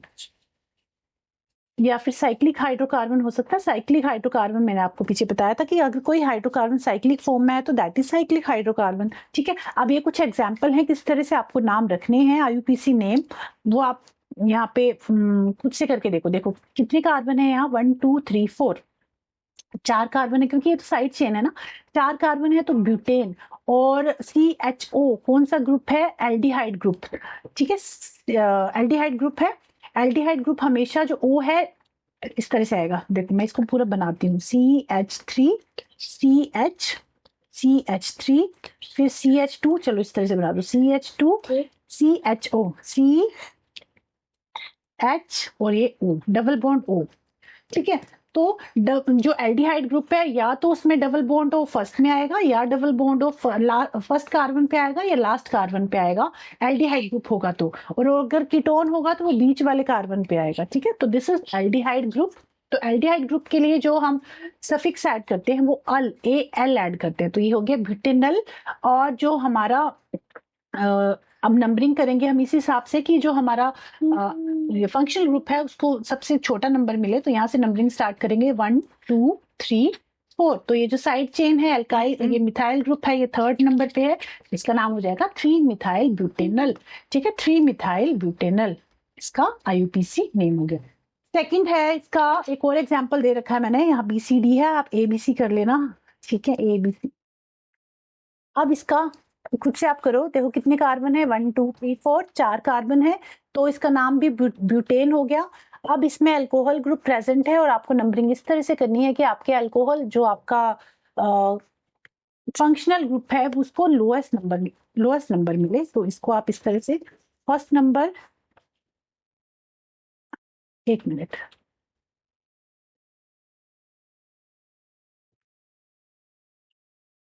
ठीक है, बट इसमें जो थोड़ा मिस्टेक है, देखो फर्स्ट नंबर हमें जो फंक्शनल ग्रुप है उसको फर्स्ट प्रायोरिटी देनी है, तो number 1 2 3 and then 4, third number पे अल्काइल ग्रुप प्रेजेंट है, दैट इज मिथाइल। सो यहाँ पे थोड़ा चेंज कर लेना, थर्ड नंबर पे मिथाइल है तो 3 मिथाइल, और सेकेंड नंबर पे अल्कोहल ग्रुप है तो 2 ब्यूटेनॉल, 3 मिथाइल 2 ब्यूटेनॉल, इस तरह से आप इसका नाम करोगे। ये जो थर्ड है, नेक्स्ट एग्जांपल है, इसका नाम हमने रखा है 2 मिथाइल 3 पेंटेनॉन। पेंटेनॉन क्यों? क्योंकि कितने कार्बन है? 5, 1 2 3 4 5, 5 कार्बन है पेंटेनॉन। ओन क्यों? क्योंकि कीटोन ग्रुप प्रेजेंट है, आपको बताया था ketone group double bond O हमेशा जब फर्स्ट या लास्ट को छोड़ के और किसी कार्बन पे है तो वो हमेशा कीटोन ग्रुप होगा, this is pentanone. Third number पे है, यहाँ से भी नंबरिंग करोगे तो 1 1 2 3 पे ही आएगा, और यहाँ से करोगे तो भी 3 पे ही आएगा, तो कहीं से भी कर दो एक ही बात है। सो जो मिथाइल ग्रुप है वो सेकंड पे अटैच है, तो 2 मिथाइल, ये CH3 है, 2 मिथाइल 3 पेंटेनॉन, इसका जो नाम है वो ये हो जाएगा। तो इस तरह से आप किसी भी कंपाउंड का IUPAC नेम कर सकते हो। ये कुछ एग्जाम्पल्स हैं, खुद से प्रैक्टिस करना, ठीक है, नाम करके देखना खुद से आप कर पा रहे हो या नहीं कर पा रहे हो। अगर आपको कोई प्रॉब्लम हो रही है IUPAC नेमिंग करने में तो आप मुझे कॉमेंट करके बताना, मैं फिर से इस चीज को फिर से एक बार एक्सप्लेन कर दूंगी। बस आपको क्या याद रखना है, जो रूल्स मैंने पहले एक चार्ट था, हाँ ये वाला चार्ट आपको याद रखना है। सबसे पहले लॉन्गेस्ट चेन, फिर ग्रुप कौन सा है, फंक्शनल ग्रुप, नंबरिंग करनी है आपको, और ब्रांच कौन सी है, साइड चेन कौन सी है वो देखना है, ठीक है। तो इस हिसाब से आप IUPAC नेमिंग करोगे तो आप काफी इजी तरीके से इसको कर पाओगे, ठीक है। तो ये कुछ एग्जांपल्स हैं, ये आप देख लेना। नेक्स्ट टॉपिक है होमोलोगस सीरीज। अभी होमोलोगस सीरीज क्या होती है? होमोलोगस सीरीज एक ऐसी सीरीज है, एक मिनट यहाँ ड्रॉ करके बताती हूँ। एक ऐसी सीरीज है जिसमें क्या है, मान लीजिए कोई सीरीज है, सीरीज का कोई कंपाउंड है, ठीक है, तो इसके आगे वाला जो ग्रुप है और उसके पीछे वाला जो ग्रुप है, उनके बीच का जो डिफरेंस होगा वो होगा CH2 के बराबर। कितना होगा? CH2 के बराबर। एक बारी मैं रेड पेन ले लेती हूँ, चलिए, ठीक है। तो होमोलोगस सीरीज एक ऐसी सीरीज है जिसके आगे वाला और पीछे वाला, उनके बीच का जो डिफरेंस है वो होता है CH2 के बराबर। एक एग्जांपल से समझाती हूँ, एक बारी इसको हटा दूं, यस, चलिए। फॉर एग्जांपल हमारी जो मीथेन ग्रुप है ना, मीथेन ग्रुप है या फिर प्रोपेन ग्रुप है, एक चेन बनाती हूँ लंबी सी, कोई भी एल्केन की चेन बनाती हूँ, ठीक है। एल्केन का एग्जाम्पल क्या होता है? फॉर्मूला, जो जनरल फॉर्मूला होता है वो होता है CnH2n+2, है ना। तो मान लीजिए नंबर ऑफ कार्बन है हमारे पास 3, तो 6 + 2 कितना हो गया? C3H8। तो इसका डायग्राम ड्रॉ कर लो, C3H कितने होंगे? 8 होंगे, 3 4 5 6 7 8। अब ये कहना चाह रहा है कि जैसे ये जो बीच वाला कार्बन है, इसके आगे वाला और इसके पीछे वाला, ये जो दो ग्रुप अटैच हैं, मतलब दो कार्बन अटैच हैं, आगे वाले कार्बन और पीछे वाले कार्बन के जो बीच का डिफरेंस होगा वो होगा CH2 के बराबर। ये कहना चाह रहा है, मतलब इनके जो बीच का डिफरेंस होगा वो होगा 14U का। 14U क्यों? क्योंकि कार्बन का एटॉमिक मास कितना होता है? 12, और हाइड्रोजन 2 है, एक हाइड्रोजन का 1, तो 2 हो गए, तो टोटल जो इसका एटॉमिक मास होगा 14U का होगा। तो कई बार क्वेश्चन ये पूछ लिया जाता है कि जो होमोलोगस सीरीज होती है, होमोलोगस सीरीज के बीच का जो डिफरेंस है वो कितना एटॉमिक मास का होता है? वो होता है 14 एटॉमिक मास का, ठीक है। तो होमोलोगस सीरीज क्या है? It is a family of organic compounds having same functional group. इनके ऊपर जो फंक्शनल ग्रुप होगा वो सेम होगा, जनरल फॉर्मूला सेम होता है। जैसे एल्केन का जो जनरल फॉर्मूला है वो है CnH2n+2। अब इसमें चाहे मीथेन हो, प्रोपेन हो, ब्यूटेन हो, इन सबका जो जनरल फॉर्मूला है वो सेम है ना। केमिकल प्रॉपर्टीज भी इनकी सेम होंगी। फिजिकल प्रॉपर्टीज चेंज होती हैं, जैसे जैसे चेन आगे से आगे ऐड होती जाएगी उसका बॉइलिंग पॉइंट और मेल्टिंग पॉइंट इंक्रीज होता जाएगा। तो केमिकल प्रॉपर्टीज तो सेम होती है, बट फिजिकल प्रॉपर्टीज जो है डिफरेंट होती हैं। उसके अलावा उनके मेंबर्स जो हैं, कंसेक्यूटिव मेंबर्स, उनके बीच का जो डिफरेंस है वो होगा CH2 का, और कितने एटॉमिक मास यूनिट का? 14U मास का डिफरेंस होगा, ठीक है। आगे का एग्जाम्पल है, उससे अच्छे से समझ आएगा आपको। तो ये कुछ जो हमारी सीरीज है, जैसे एल्केन की सीरीज है तो उसका एग्जाम्पल है जनरल फॉर्मूला है CnH2n+2। एल्कीन का जो जनरल फॉर्मूला है CnH2n। एल्काइन का जो जनरल फॉर्मूला है CnH2n-2, और अल्कोहल का जनरल फॉर्मूला है CnH2n+1 और OH, ठीक है। तो ये जनरल फॉर्मूला है, मतलब जनरल फॉर्मूला जो है उनका सेम रहता है, और फिजिकल प्रॉपर्टी सेम रहती है, बट फिजिकल प्रॉपर्टीज डिफरेंट रहती हैं, बट केमिकल प्रॉपर्टी जो है वो सेम रहती है, ठीक है। अब ये होमोलोगस सीरीज है एक एल्केन की। तो एल्केन का कौन सा कंपाउंड है, मान लीजिए मीथेन है, तो मीथेन CH4 है, इथेन C2H6 है। तो each member is differ by CH2 group, कि हर एक मेंबर CH2 ग्रुप से डिफरेंट होगा। ठीक है, मतलब उसमें CH2 का डिफरेंस है। जैसे ये एक सीरीज है, जैसे 5 है, ये 10 है, ये 15 है, तो इनके बीच का डिफरेंस कितना है, 5 का है। तो उसी तरह जो ये होमोलोगस सीरीज होती है, इसके बीच का डिफरेंस होता है CH2 का। ठीक है, आई होप इतना समझ में आया होगा आप। ठीक है, तो ये थी हमारी होमोलोगस सीरीज। उसके बाद है नेक्स्ट टॉपिक आइसोमर्स का। आइसोमर्स ऑलरेडी हम डिस्कस कर चुके हैं। आइसोमर्स क्या होते हैं, ऐसे कंपाउंड जिनका जो मॉलिक्यूलर फॉर्मूला है वो तो सेम होगा, बट जो स्ट्रक्चरल अरेंजमेंट है वो डिफरेंट होगी। मतलब मॉलिक्यूलर फॉर्मूला सेम है बट उनके स्ट्रक्चर्स डिफरेंट हैं। फॉर एग्जांपल अगर मैं ब्यूटेन की बात करूं, तो ब्यूटेन का जो जनरल फॉर्मूला है वो कितना होगा, C4H10, C4H10। ठीक है, यही होगा ना। तो इस तरह से ड्रॉ कर लो, 1 2 3 4 और H हाइड्रोजन कितने हैं, 10। इस तरह से यहाँ पे हाइड्रोजन आप लगा देना, H10 हो गए। ये किसका स्ट्रक्चर है, ये है ब्यूटेन का स्ट्रक्चर। वहीं अगर आप देखें आइसोब्यूटेन का, तो आइसोब्यूटेन का जो मॉलिक्यूलर फॉर्मूला है वो भी सेम यही है, C4H10। बट इसका जो स्ट्रक्चर है वो डिफरेंट है। इसमें क्या किया है, C4 एक कार्बन हमने यहाँ अटैच कर दिया, बाकी हाइड्रोजन इस तरह से प्लेस कर दो, तीनों सबके पास इस तरह से हाइड्रोजन लगा दो, तो इसके पास भी 3 हाइड्रोजन। तो इसका जो स्ट्रक्चर है और एन ब्यूटेन का जो स्ट्रक्चर है, इन दोनों का स्ट्रक्चर जो है वो डिफरेंट है, बट दोनों का मॉलिक्यूलर फॉर्मूला सेम है। इसी को हम कहते हैं आइसोमर्स, जिसका मॉलिक्यूलर फॉर्मूला तो सेम है बट उनके स्ट्रक्चर्स डिफरेंट है। ये स्ट्रक्चर है ब्यूटेन, एन ब्यूटेन एक स्ट्रेट चेन स्ट्रक्चर है, ये है आइसोब्यूटेन, है ना। तो इसी तरह से आपसे क्वेश्चन में ये पूछ लिया जा सकता है कि मान लीजिए पेंटेन है, पेंटेन के कितने आइसोमर्स हैं, तो आपको कैसे पता चलेगा पेंटेन के कितने आइसोमर हैं, ब्यूटेन के कितने आइसोमर हैं। तो उसके लिए एक फॉर्मूला है जो आपको याद रखना है, दैट इज 2n-4 + 1। ठीक है, ये फॉर्मूला आपको याद रखना है। अगर आपको ये फॉर्मूला याद है तो इस फॉर्मूला से आप नंबर ऑफ आइसोमर्स निकाल सकते हैं। अब n क्या है, इसमें नंबर ऑफ कार्बन। अच्छा, एक और चीज याद रखनी है, नंबर ऑफ कार्बन 4 से कम नहीं होने चाहिए। अगर 4 से कम है तो उसके आइसोमर्स नहीं होंगे। 4 या 4 से ज्यादा मतलब 4 या 4 से ज्यादा नंबर ऑफ कार्बन होंगे तभी उसके आइसोमर्स बनेंगे। ठीक है, अगर मान लीजिए यहाँ पे नंबर ऑफ कार्बन है 3, तो 3 - 4 ये छोटी टर्म माइनस में आ जाएगा, जो आंसर है आपका, है ना। छोटी टर्म होगी 4 से, तो इसके आइसोमर्स नहीं बनेंगे। नंबर ऑफ कार्बन या तो 4 होने चाहिए या फिर मोर देन 4 होने चाहिए, तभी जो है आइसोमर्स बनेंगे। ठीक है, तो मान लीजिए पेंटेन का एग्जांपल लेते हैं। पेंटेन में नंबर ऑफ कार्बन कितने होते हैं, 5। तो पेंटेन के कितने आइसोमर्स बनेंगे, इस तरह से आप निकाल सकते हो, नंबर ऑफ कार्बन 5 - 1 + 1, 5 - 4 1 आ गया, तो 2 + 1 = 3। तो पेंटेन के नंबर ऑफ आइसोमर्स बनेंगे 3। ठीक है, पेंटेन के कितने आइसोमर्स हैं, 3। एक है एन ब्यूटेन, एक है एन पेंटेन, सॉरी, आइसोपेंटेन और नियोपेंटेन। ठीक है, इस तरह से जो साइक्लिक स्ट्रक्चर है उसको नियोपेंटेन कह रहे हैं। तो किसी भी इस फॉर्मूला से किसी के भी आप आइसोमर्स फाइंड आउट कर सकते हो, but number of carbon more than 4 होने चाहिए। अगर नंबर ऑफ कार्बन 4 से कम है उसके आइसोमर्स नहीं बनेंगे, ये चीज आपको याद रखनी है। ठीक है, तो ऐसी छोटी छोटी काफी सारी चीजें हैं बीच में, और ये चैप्टर इतना लेंथी है अपने आप में ही, बट लेंथी के साथ साथ ये इंपॉर्टेंट चैप्टर भी है, तो प्लीज इसको थोड़ा केयरफुली करना। और अगर कहीं भी कोई डाउट रह गया हो तो आप मुझे एक बारी कमेंट कर देना, उस चीज को मैं फिर से एक्सप्लेन कर दूंगी। ठीक है, चलिए नेक्स्ट है Lewis dot structure. Lewis dot structure क्या होता है, देखो लुईस डॉट स्ट्रक्चर ना बहुत इजी सा है, कुछ नहीं है। ये क्या है, इसमें सिर्फ हम क्या बता रहे हैं, इसमें किसके पास कितने इलेक्ट्रॉन्स हैं वो हम शेयर कर रहे हैं। ठीक है, तो मान लीजिए मैं मीथेन का एग्जांपल ले लेती हूँ।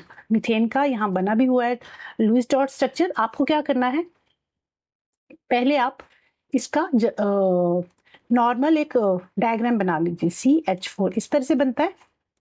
अब आप क्या करोगे, कार्बन लो, कार्बन के पास जो इलेक्ट्रॉन्स हैं आउटरमोस्ट शेल में कितने हैं, 4। इसको 4 और इलेक्ट्रॉन चाहिए। अब इस कार्बन के पास इस तरह से आप हाइड्रोजन लगा दो, ऊपर वाला मैं इरेज कर देती हूँ, तो दोबारा से ड्रॉ करती हूँ। इस तरह से आप किसी का भी लुईस डॉट स्ट्रक्चर ड्रॉ कर सकते हो। देखो जो जनरल स्ट्रक्चर है CH4, इस तरह से आप ड्रॉ करोगे। ठीक है, पहले जब भी किसी का लुईस डॉट स्ट्रक्चर आपको ड्रॉ करना है, वैसे तो पेपर में बनाने को नहीं आता है, ये आपकी जनरल अंडरस्टैंडिंग के लिए है। बट देखो आपने क्या किया, इसका स्ट्रक्चर ड्रॉ कर लिया। अब आप क्या करोगे, यहाँ पे कार्बन ड्रॉ करो। कार्बन के जो आउटरमोस्ट शेल है उसके पास 4 इलेक्ट्रॉन्स है, वो 4 इलेक्ट्रॉन्स यहाँ बना दो। अब यहाँ पे हाइड्रोजन लगाओगे, हाइड्रोजन हाइड्रोजन हाइड्रोजन के पास भी एक एक इलेक्ट्रॉन है, उसको क्रॉस से आप शो कर दो इस तरह से, इस तरह से। आप क्या करोगे, सबसे पहले तो आप हाइड्रोजन को 2 इलेक्ट्रॉन चाहिए ना, तो हाइड्रोजन को खुश कर दो इस तरह से। लो भाई, हाइड्रोजन ने 2 इलेक्ट्रॉन अपने ले लिए। अब कार्बन को कितने चाहिए, 8 इलेक्ट्रॉन। आप क्या करोगे, 2 4 6 8, तो इस तरह से कार्बन के 8 इलेक्ट्रॉन हो गए, कार्बन की वैलेंसी भी होगी पूरी। तो ये होता है लुईस डॉट स्ट्रक्चर। इससे किसी का भी आप लुईस डॉट स्ट्रक्चर बना सकते हो। एक साइंटिस्ट थे जिनका नाम लुईस था, तो उनके नाम पे ही ये स्ट्रक्चर है जिसे हम लुईस डॉट स्ट्रक्चर कहते हैं। इससे आप किसी का भी स्ट्रक्चर जो है ड्रॉ कर सकते हो, ठीक है। नेक्स्ट है chemical properties of carbon compound. तो फर्स्ट प्रॉपर्टी है कंबस्शन रिएक्शन। कंबस्शन क्या होता है, combustion means burning of carbon, ठीक है। उस किसी भी कंपाउंड का के जलने को हम कहते हैं कंबस्शन, ठीक है। So burning of any compound is called combustion. तो combustion mean the burning of carbon और carbon containing compounds in the presence of air or oxygen to produce carbon dioxide, heat and light। तो यहाँ पे क्या हो रहा है, जब हम किसी हाइड्रोकार्बन को बर्न करेंगे, मीथेन है, इथेन है, प्रोपेन, ब्यूटेन या इथीन है या इथाइन है, कोई भी हाइड्रोकार्बन है, जब उसको हम बर्न करेंगे in the presence of oxygen, तो वो क्या करेगा, it gives heat and light, some amount of water and it also release carbon dioxide, ठीक है। वहीं अगर सिर्फ हम कार्बन को ही बर्न करेंगे, हाइड्रोकार्बन को बर्न नहीं कर रहे हैं, ओनली हम कार्बन को बर्न कर रहे हैं, तो अगर हम कार्बन को बर्न कर रहे हैं इन द प्रेजेंस ऑफ ऑक्सीजन, तो क्या होगा, हीट और लाइट तो रिलीज होगी बट वाटर रिलीज नहीं होगा, ठीक है। हीट एंड लाइट रिलीज होगी, हीट एंड लाइट रिलीज होगी एंड कार्बन डाइऑक्साइड भी रिलीज होगा, बट वाटर रिलीज नहीं होगा। वाटर रिलीज कब होगा, जब हाइड्रोकार्बन को बर्न कर रहे हैं। हाइड्रोकार्बन क्या है, इसमें हाइड्रोजन भी प्रेजेंट है, कार्बन भी प्रेजेंट है, बट यहाँ पे सिर्फ कार्बन ही प्रेजेंट है। तो अगर कार्बन को बर्न करें in the presence of oxygen, तो it gives heat and light plus carbon dioxide. But अगर हाइड्रोकार्बन को बर्न करेंगे, तो हीट एंड लाइट के साथ साथ, मतलब हीट एंड लाइट और कार्बन डाइऑक्साइड के साथ साथ ये वाटर भी रिलीज करता है। ये आपको याद रखना है कंबशन रिएक्शन में। अब देखो, 2 तरह के कंबशन होते हैं, एक होता है कंप्लीट कंबशन, एक होता है इनकम्प्लीट कंबशन। तो जो सैचुरेटेड हाइड्रोकार्बन है, जो एल्केन ग्रुप है हमारा, उसमें जिसमें सिंगल बॉन्ड है, उसमें जो कंबशन है वो कंप्लीट कंबशन होता है। कंप्लीट कंबशन में क्या होता है, कार्बन डाइऑक्साइड गैस रिलीज होती है और ये जब बर्न करता है तो क्लीन ब्लू फ्लेम आपको दिखेगी। जैसे हमारी गैस जब जलती है तो हमें ब्लू फ्लेम जो है निकलती हुई दिखती है, वहां क्या हो रहा है, कंप्लीट कंबशन हो रही है, बिकॉज वो क्या है, सैचुरेटेड हाइड्रोकार्बन है। अच्छा, जो हमारी गैस होती है ना, एलपीजी, एलपीजी में ब्यूटेन प्लस पेंटेन प्रेजेंट होते हैं, ठीक है।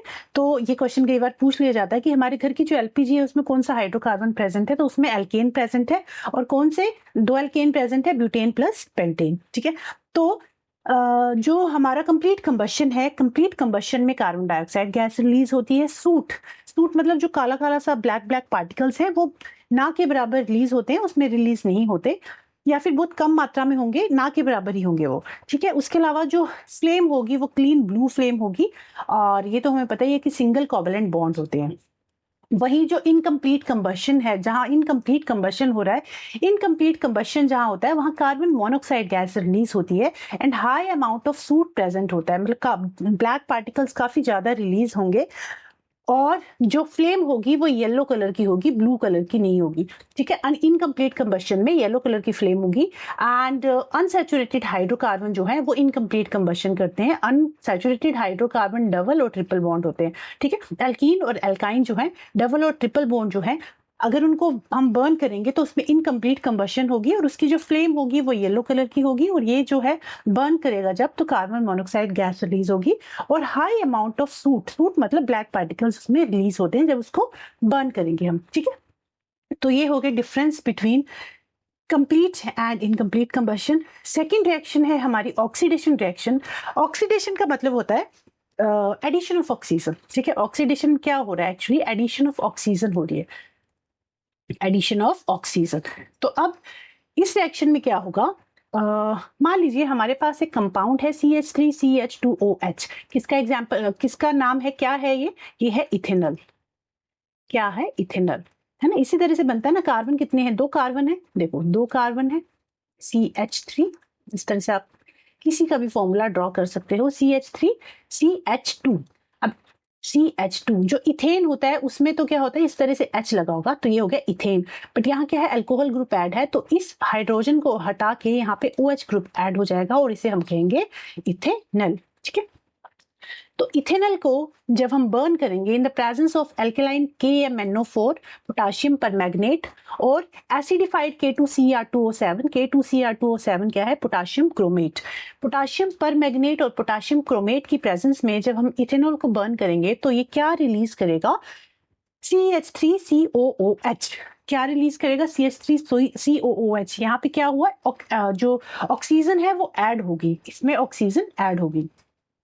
क्या रिलीज किया इसने, CH3COOH, जो कि क्या है, हमारा एसिटिक एसिड, और इसका साइंटिफिक नेम IUPAC नेम है इथेनोइक एसिड। क्या किया इसने, एसिटिक एसिड रिलीज किया। ठीक है, यहाँ पे ऑक्सीजन 1 था, यहाँ पे ऑक्सीजन 2 हो गए। ऑक्सीडेशन रिएक्शन में क्या होता है, जनरली एडिशन ऑफ ऑक्सीजन होता है। वहीं जो दूसरा एग्जाम्पल है आपका CH3CHO। अब इसका आप डायग्राम ड्रॉ करो, ये क्या है, CH3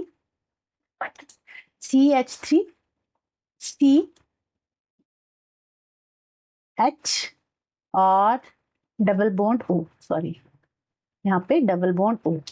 ठीक है, एक मिनट। और डबल बॉन्ड O कब आता है, मैंने आपको बताया था, अगर फर्स्ट और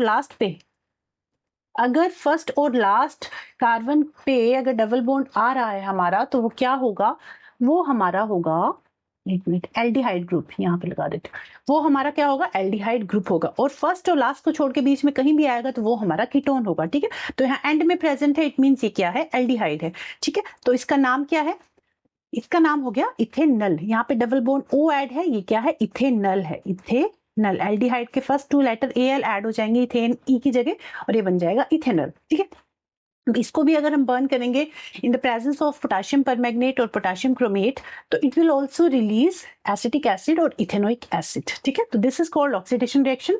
तो ऑक्सीडेशन रिएक्शन में क्या हो रहा है, एसिटिक एसिड या आप कह सकते हो इथेनोइक एसिड रिलीज होता है।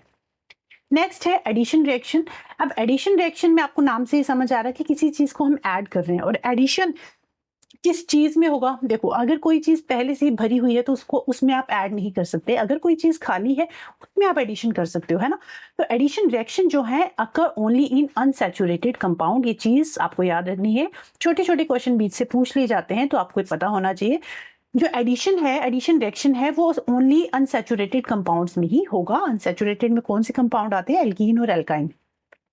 तो इन दोनों में ही एडिशन हो सकता है, सैचुरेटेड कंपाउंड में एडिशन नहीं होगा, एल्केन में जो एडिशन है वो नहीं होगा। ठीक है, तो यहाँ पे क्या हो रहा है, हाइड्रोजिनेशन ऑफ वेजिटेबल ऑयल। आप देखो वेजिटेबल घी जो हम बनाते हैं ना वेजिटेबल ऑयल से, वो कैसे बनाते हैं, इस तरह से वेजिटेबल ऑयल है, ये अनसैचुरेटेड कंपाउंड है। इसमें हमने क्या किया, एडिशन कर दिया हाइड्रोजन का इन द प्रेजेंस ऑफ निकल। ठीक है, इन द प्रेजेंस ऑफ निकल हाइड्रोजन को हमने ऐड किया। तो इस तरह से कि आर क्या है, आर लंबी लंबी चेन्स हैं। ठीक है, जो कार्बन चेन्स है उनको शो किया हुआ है यहाँ पे। तो यहाँ पे हमने क्या किया, हाइड्रोजन ऐड कर दिए। ठीक है, तो एक एक हाइड्रोजन हमने यहाँ पे ऐड कर दिया एंड क्या बना दिया हमने, वेजिटेबल ऑयल से हमने बना दिया इसको वेजिटेबल घी। अनसैचुरेटेड से हमने बना दिया सैचुरेटेड। पहले ये डबल बॉन्ड था, अभी सिंगल बॉन्ड हो गया, ये हो गया सैचुरेटेड कंपाउंड। तो अनसैचुरेटेड से हमने अनसैचुरेटेड में हमने एडिशन किया और हमने बना दिया सैचुरेटेड कंपाउंड। ठीक है, तो उसके अलावा फोर्थ रिएक्शन है सब्स्टिट्यूशन रिएक्शन। और सब्स्टिट्यूट कौन करेगा, जो भरा हुआ है।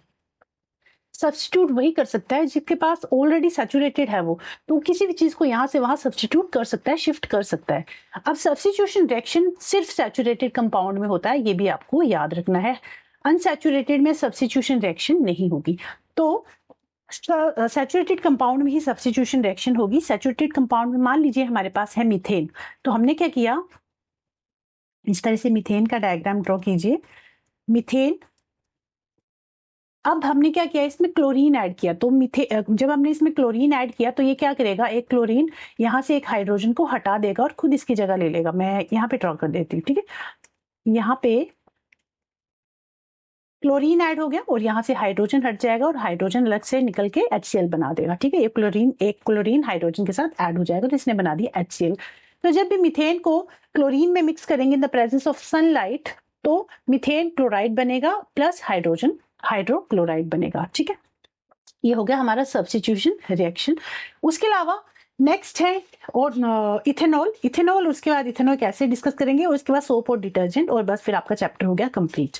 ठीक है, अब इथेनॉल में भी कुछ रिएक्शंस हैं जो देखेंगे हम। इथेनॉल का जो फॉर्मूला है that is C2H5OH। It is a colorless liquid having pleasant smell. It boils at 351 Kelvin. It is miscible with water in all proportion. मतलब किसी भी रेशियो में आप इसको मिक्स कर सकते हो वाटर के साथ इथेनॉल को।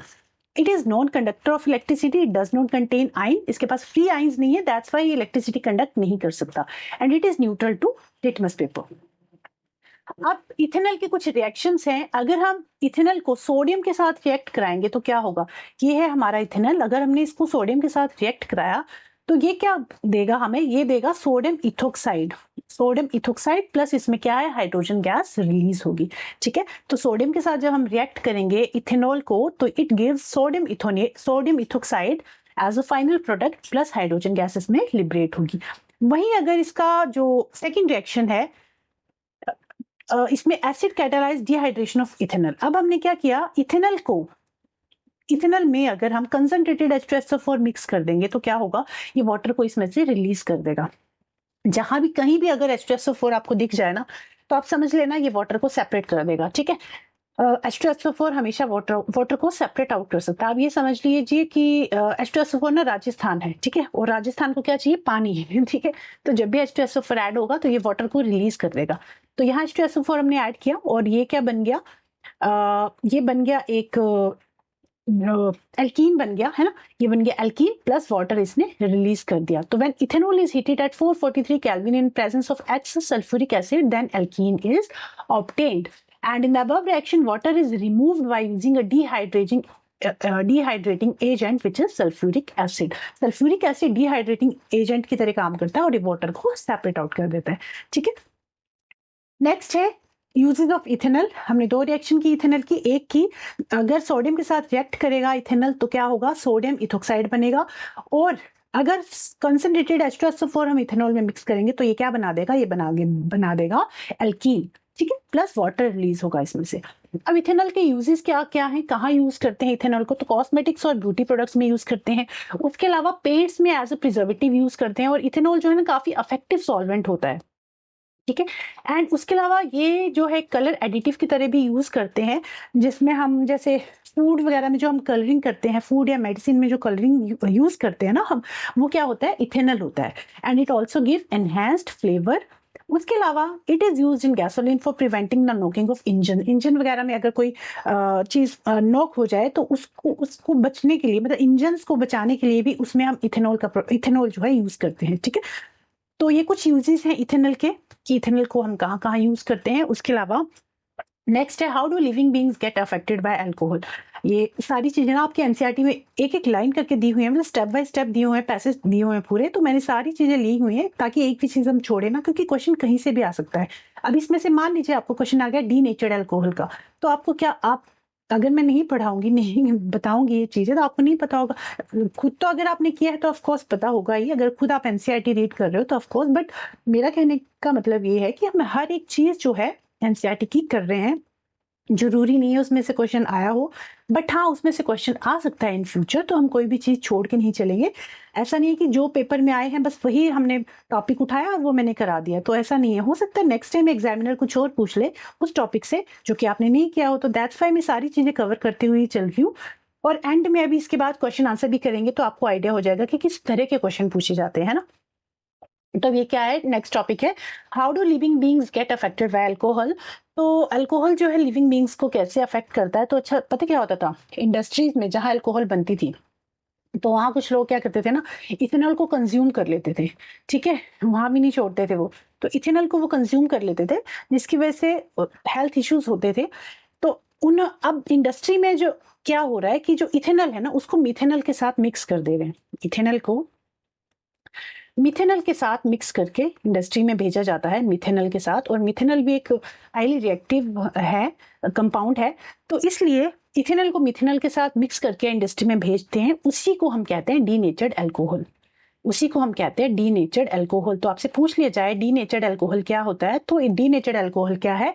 It is a combination of ethanol plus methanol, this is called denatured alcohol, और इस प्रोसेस को हम कहते हैं डीनेचरिंग। ठीक है, तो this is all about this कि how living beings get affected by alcohol. Alcohol को मतलब इथेनॉल को जो वहाँ लोग काम करते थे वो डायरेक्टली कंज्यूम कर ले रहे थे, दैट्स वाई फिर क्या हुआ कि इथेनॉल में मिथेनॉल मिक्स करके भेजने लगे, ताकि जो वहाँ के काम करने वाले लोग हैं उसको एज इट इज कंज्यूम ना करे, तो वो थोड़ी सा पॉइजनस होता है, ये मिथेनॉल भी पॉइजनस होता है, दैट्स वाई मिथेनॉल को इथेनॉल में मिक्स करके भेजते ताकि वो लोग कंज्यूम ना कर पाए।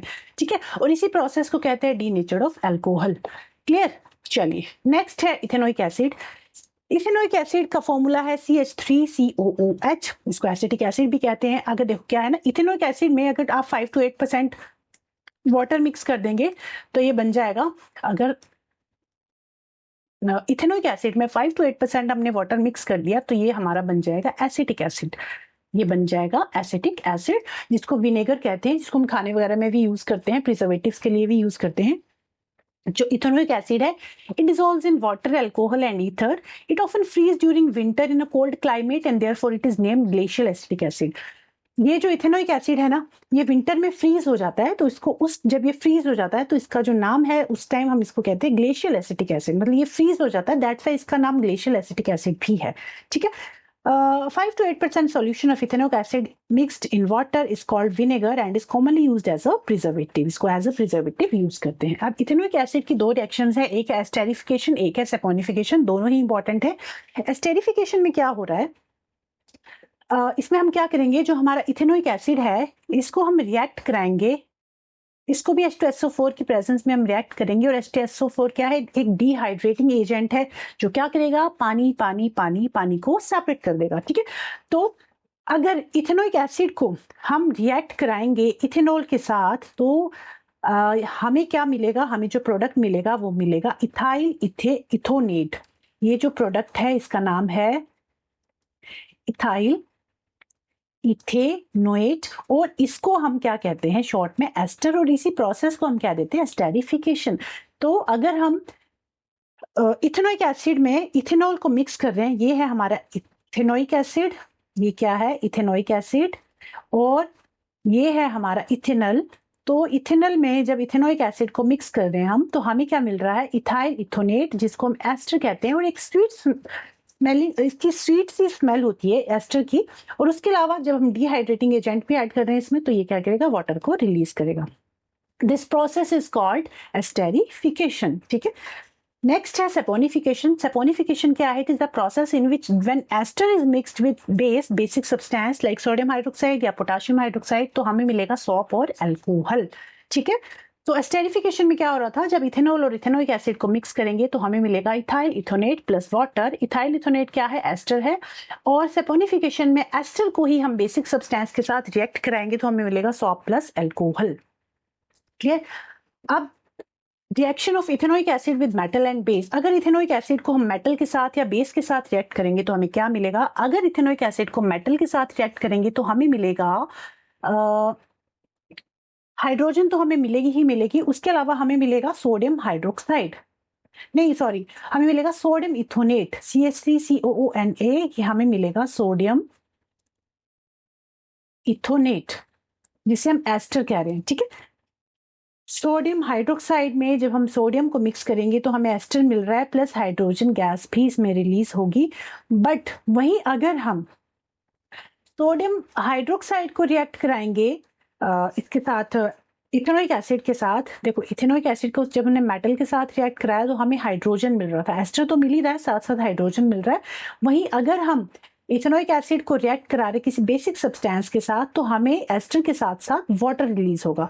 मेटल के साथ जब रिएक्ट कराया तो हाइड्रोजन गैस रिलीज होगी, बेसिक सब्सटेंस के साथ जब रिएक्ट कराया तो वाटर रिलीज होगा। ये छोटी छोटी चीजें हैं जो आपको पता होनी चाहिए।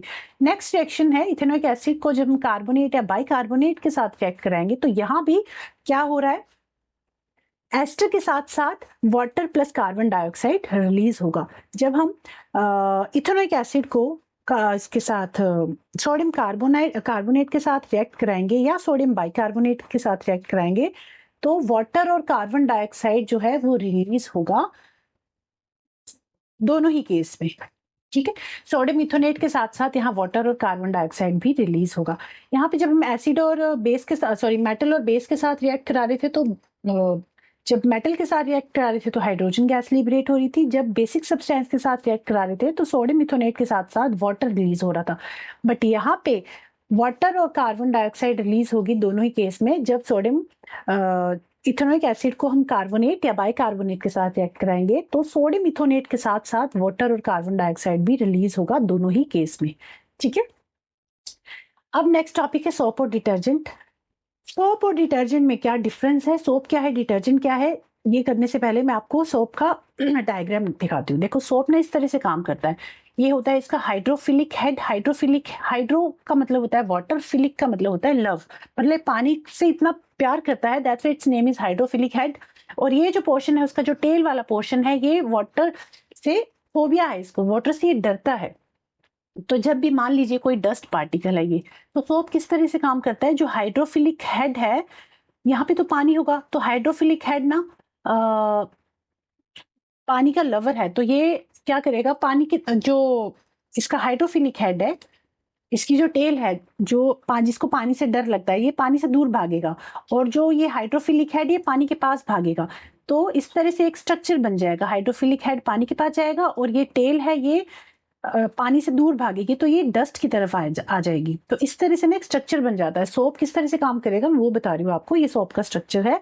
सोप क्या करेगा, इस तरह से डस्ट पार्टिकल को, डर्ट को इस तरह से घेर लेगा चारों तरफ से। तो ये क्या है, हाइड्रोफोबिक टेल, और ये पोर्शन हाइड्रोफिलिक हेड है।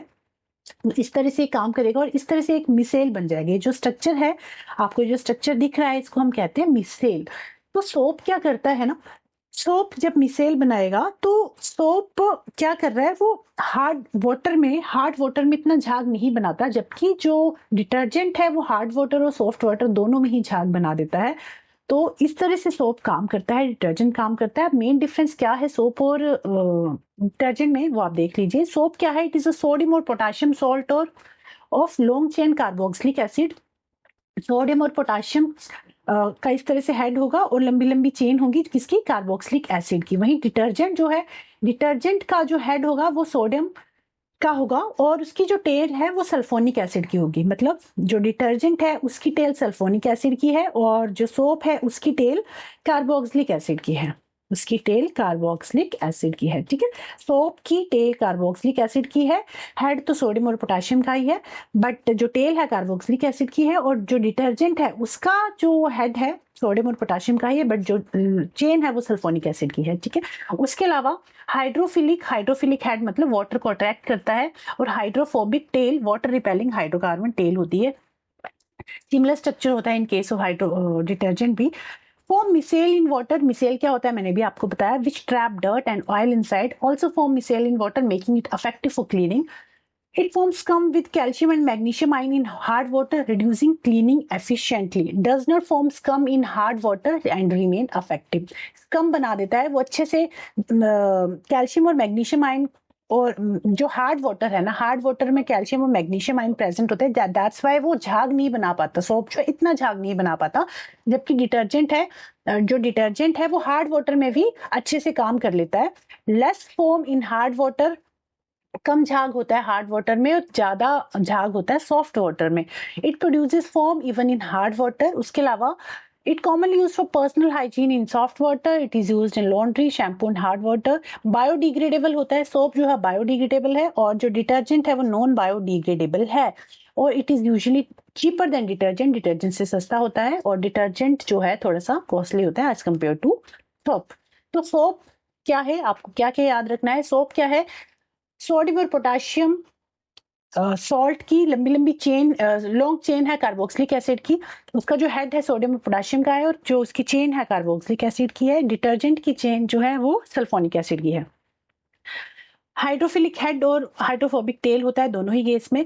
इट फॉर्म, दोनों क्या करते हैं, मिसेल बनाते हैं in water and which trap dirt and oil inside. उसके अलावा जो आपका सोप है वो हार्ड वाटर में अच्छे से काम नहीं कर पाता, वो सॉफ्ट वाटर में काम करता है, जबकि जो डिटर्जेंट है वो इवन हार्ड वाटर में या सॉफ्ट वाटर दोनों में ही अच्छे से काम कर लेता है।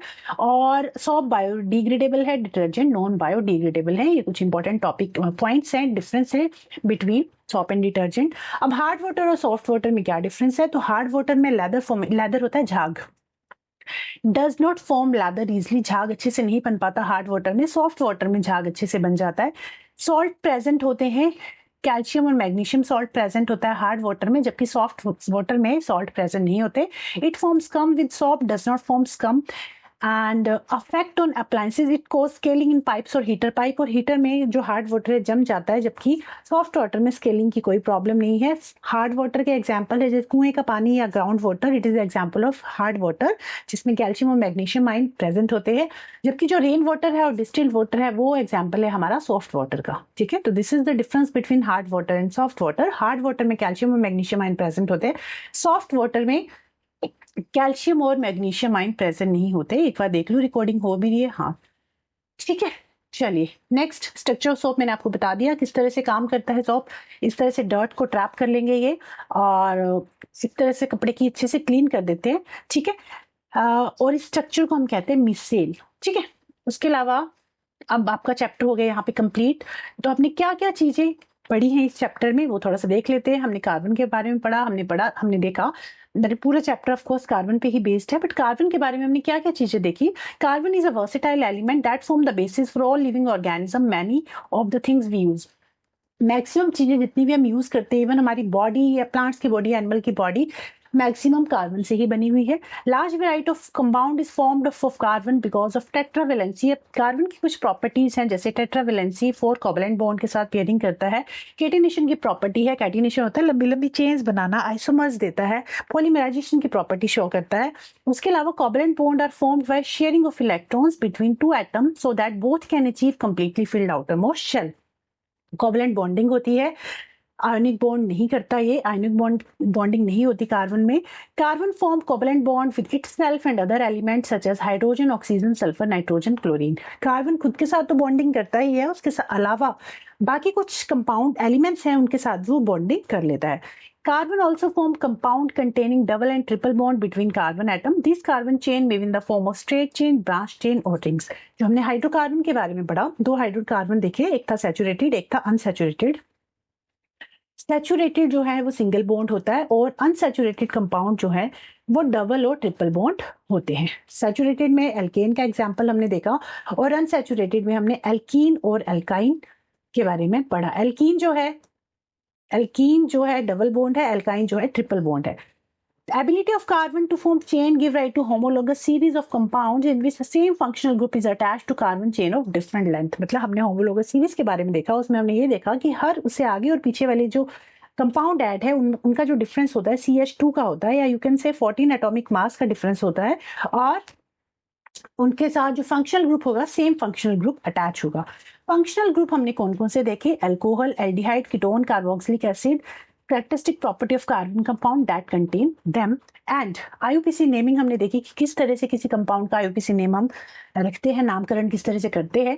Carbon and its compounds are some of our major sources of fuels. As a fuel भी हम कार्बन को यूज करते हैं। फॉर एग्जाम्पल कोल हो गया, पेट्रोलियम हो गया, वो क्या है एक्चुअली उसमें कार्बन ही प्रेजेंट है। इथेनॉल और इथेनोइक एसिड के बारे में हमने देखा। These are the carbon compound of importance in our daily lives, इनकी रिएक्शंस हमने देखी। उसके अलावा सोप और डिटर्जेंट के बारे में देखा कि सोप और डिटर्जेंट जो है it is based on the presence of both hydrophobic and hydrophilic group in the molecule. This helps to emulsify the oily dirt and hence its removal. मतलब जो सोप और डिटर्जेंट है वो किस तरह से काम करते हैं, वो एक मिसेल बनाते हैं, उनके पास हाइड्रोफिलिक हेड होता है और हाइड्रोफोबिक टेल होती है। हाइड्रोफिलिक हेड, हाइड्रोफोबिक टेल, और वो इस तरह से मिसेल बनाता है और डस्ट पे इस तरह से काम करता है और कपड़ा जो है साफ हो जाता है। ठीक है, बस यही पढ़ा हमने। ठीक है, ये चैप्टर जो है ना अपने आप में काफी इंपॉर्टेंट है, और एक बार में आपको अगर समझ ना आए तो प्लीज वीडियो को दोबारा जरूर देखना। एंड उसके अलावा फिर भी आपको कहीं भी कोई डाउट रह जाए तो आप मुझे कमेंट कर देना, मैं उस चीज़ को फिर से एक बार एक्सप्लेन कर दूंगी। पर्टिकुलरली उसी पर्टिकुलर टॉपिक पे वीडियो बना दूंगी, ठीक है। चलिए, कुछ क्वेश्चंस हैं जो प्रीवियस ईयर में आए हुए हैं, सभी टीजीटी मतलब सभी से उठाए हुए हैं मैंने, ऐसा नहीं कि किसी पर्टिकुलर एग्जाम से उठाए हैं। जहां भी मुझे कार्बन कंपाउंड के क्वेश्चन मिले थे प्रीवियस ईयर, वो मैंने उठा लिए हैं। तो चलिए देखते हैं कुछ क्वेश्चंस। फर्स्ट क्वेश्चन है, diamond and graphite are allotropes of. अच्छा, इसमें मैंने हिंदी मीडियम वाले क्वेश्चन ऐड नहीं किए, तो मैं बोल तो पूरा हिंदी में ही रही हूँ, नेक्स्ट टाइम ऐड कर दूंगी, ठीक है। डायमंड एंड ग्रेफाइट जो है, these are the allotropes of carbon. Diamond, graphite और उसके अलावा फुलरीन जो थे, वो किसके एलोट्रोप थे? कार्बन के। एलोट्रोप क्या होता है? बहरूपिया, बताया था ना। जिसमें क्या है, जो स्ट्रक्चर है वो डिफरेंट होता है, बट जो कंपाउंड है वो सेम है। जैसे कार्बन से ही डायमंड बन रहा है, ग्रेफाइट बन रहा है और फुलरीन बन रहा है। तीनों के स्ट्रक्चर डिफरेंट डिफरेंट है, बट तीनों एक ही चीज से बने हुए हैं। किससे? कार्बन से। इसका राइट आंसर है कार्बन। सेकंड क्वेश्चन है, buckminster fullerene is a nano particle characterised by spherical geometry, hollow interior, which contain how many carbon atom. जो बकमिंस्टर था, फुलरीन था, उसमें कितने कार्बन एटम प्रेजेंट थे? तो कार्बन 60 कार्बन प्रेजेंट थे। राइट आंसर होगा option number first. Next question है, carbon has the unique ability to form bonds with other atom of carbon. This property is known as, कि जो carbon है दूसरे carbon के साथ भी बॉन्डिंग बना लेता है, और इस तरह की चेन्स को, लंबी लंबी चेन जो बनाता है, उस प्रोसेस को हम कहते हैं कैटिनेशन की प्रॉपर्टी। नेक्स्ट है, compounds of carbon which are linked by only single bond between the carbon atom are called. जो सिंगल बॉन्ड इस तरह से अटैच है, उसको हम क्या कहेंगे? सैचुरेटेड का ionic compound, unsaturated, both ionic and saturated, या फिर सैचुरेटेड। तो जो सिंगल बॉन्ड है वो सैचुरेटेड है, और डबल और ट्रिपल बॉन्ड जो होंगे वो अनसैचुरेटेड कंपाउंड्स होंगे। नेक्स्ट क्वेश्चन है, which of the following statement regarding saturated and unsaturated carbon compound is correct. दो स्टेटमेंट्स आपके पास दी हुई हैं। फर्स्ट स्टेटमेंट है, saturated carbon compounds are hydrocarbon where carbon atom are connected by single covalent bond। तो yes, this is true। जो saturated carbon है वो इस तरह से single bond के साथ attach होते हैं। Second statement है, unsaturated carbon compound are hydrocarbon where carbon atom are connected by single covalent bond। तो यहाँ पे जो unsaturated carbon atom है, अगर unsaturated की बात करूं तो इसमें हमने एल्कीन और एल्काइन के एग्जाम्पल देखे, और एल्कीन जो है डबल बॉन्ड होता है इस तरह से, और एल्काइन में ट्रिपल बॉन्ड होता है। एल्काइन में क्या होता है? ट्रिपल बॉन्ड होता है, तो इसमें सिंगल बॉन्ड नहीं होता। तो सेकंड स्टेटमेंट गलत होगी, फर्स्ट स्टेटमेंट सही है। तो आपका जो राइट आंसर होगा, only statement one is, sorry two नहीं, only statement one is correct. First option जो है राइट ऑप्शन होगा, इस क्वेश्चन का राइट आंसर होगा। नेक्स्ट है, which of the following carbon compound contain two atoms of carbon. इसमें से कौन सा कंपाउंड ऐसा है जिसमें टू एटम्स ऑफ कार्बन होते हैं? तो मीथेन में तो हमें पता है एक कार्बन एटम होता है, मीथेन का स्ट्रक्चर इस तरह से बनता है, इसमें एक ही कार्बन है। इथेन की बात करें, बताया था ना आपको, मिथ, इथ, प्रोप, ब्यूट। मिथ में एक है, इथ में दो कार्बन है, इथ में इस तरह से दो कार्बन बना दो, इस तरह से इनके पास हाइड्रोजन पकड़ा दो हाथ में। चलिए, ठीक है, तो ये हो गया इथेन। इथेन के पास दो कार्बन है। प्रोपेन की बात करें तो प्रोपेन के पास कितने कार्बन होते हैं? प्रोपेन के पास 3 कार्बन होते हैं, और इस तरह से हाइड्रोजन प्रेजेंट होता है। तो क्वेश्चन में पूछा गया था, which of the following carbon compound contain two atoms of carbon. तो दो एटम किसके पास है? इथेन के पास। तो राइट आंसर हो गया इथेन। इथेन के पास दो कार्बन है, मिथेन के पास एक है, प्रोपेन के पास 3 है। नेक्स्ट लास्ट क्वेश्चन है आज की क्लास का, an example of saturated hydrocarbon is. इसमें से कौन सा सैचुरेटेड हाइड्रोकार्बन है? तो सैचुरेटेड हाइड्रोकार्बन का जो एल्केन का जो फॉर्मूला है, जनरल फॉर्मूला, वो क्या है? CnH2n+2। अब देखो, सैचुरेटेड हाइड्रोकार्बन क्या होगा? C2H2। C2H2 क्या है? CnH2n-2। मान लीजिए CnH2n-2 ये क्या है? ये क्या है? नंबर ऑफ कार्बन कितने हैं इसमें? 2। तो नंबर ऑफ कार्बन 2 है, तो हाइड्रोजन 2 2 ज़ा 4 -2, तो C2H2। ये क्या है? ये है हमारा एल्केन नहीं है, एल्काइन है, ये एल्काइन है, ठीक है। जबकि एल्काइन क्या होता है? एल्काइन और एल्कीन दोनों ही अनसैचुरेटेड हैं। क्या है? अनसैचुरेटेड। जबकि हमसे पूछा है सैचुरेटेड। तो एग्जांपल ऑफ सैचुरेटेड हाइड्रोकार्बन ये तो नहीं है, हमें ढूंढना है मीथेन मतलब एल्केन ग्रुप कहाँ है, ठीक है। C2H4, तो ये C2H4 सॉरी 1 2 3 4 C2H4 इस तरह से बन गया C2H4। तो सैचुरेटेड हाइड्रोकार्बन, ये भी सैचुरेटेड हाइड्रोकार्बन नहीं है, ये क्या है? एल्कीन है। ये है हमारा एल्कीन ग्रुप, ये भी हमारा राइट आंसर नहीं है। नेक्स्ट है C2H6, C2H6, C2H6, 1 2 3 4 5 6। अब इसमें क्या है, सिंगल बॉन्ड, और सिंगल बॉन्ड क्या, सिंगल बॉन्ड किसका एग्जांपल होता है, हाइड्रोकार्बन का। कौन से हाइड्रोकार्बन, सैचुरेटेड हाइड्रोकार्बन। तो सैचुरेटेड हाइड्रोकार्बन का जो एग्जांपल है दैट इज C2H6, जो कि क्या है, हमारा इथेन है। ठीक है, तो इसका जो राइट आंसर है ये हो गया।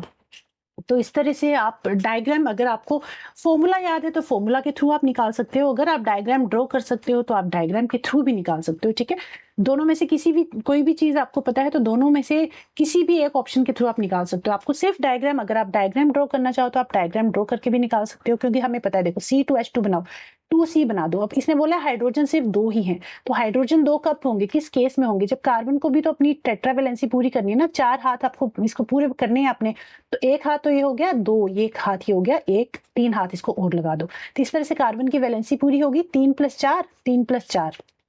तो ट्रिपल बॉन्ड किस में आता है, ट्रिपल बॉन्ड आता है एल्काइन में। उसके अलावा सेकंड था C2H4, सिर्फ डायग्राम ड्रॉ करके भी आप निकाल सकते हो। C2H4, अब H4 है, H यहाँ पे 4 लगा दो, 2 H इसके पास दे दो, 2 H इसके पास दे दो। C2H4 किस केस में होगा, अब कार्बन को अपनी वैलेंसी पूरी करनी है ना, तो 1 2 3 और एक बॉन्ड और लगा दो, 4 इसको टेट्रावैलेंसी अपनी पूरी करनी है, 4 हाथ इसको पूरे कंप्लीट करने हैं। तो ये हो गया हमारा डबल बॉन्ड, और डबल बॉन्ड किस में आता है, एल्कीन में, सॉरी एल्कीन में।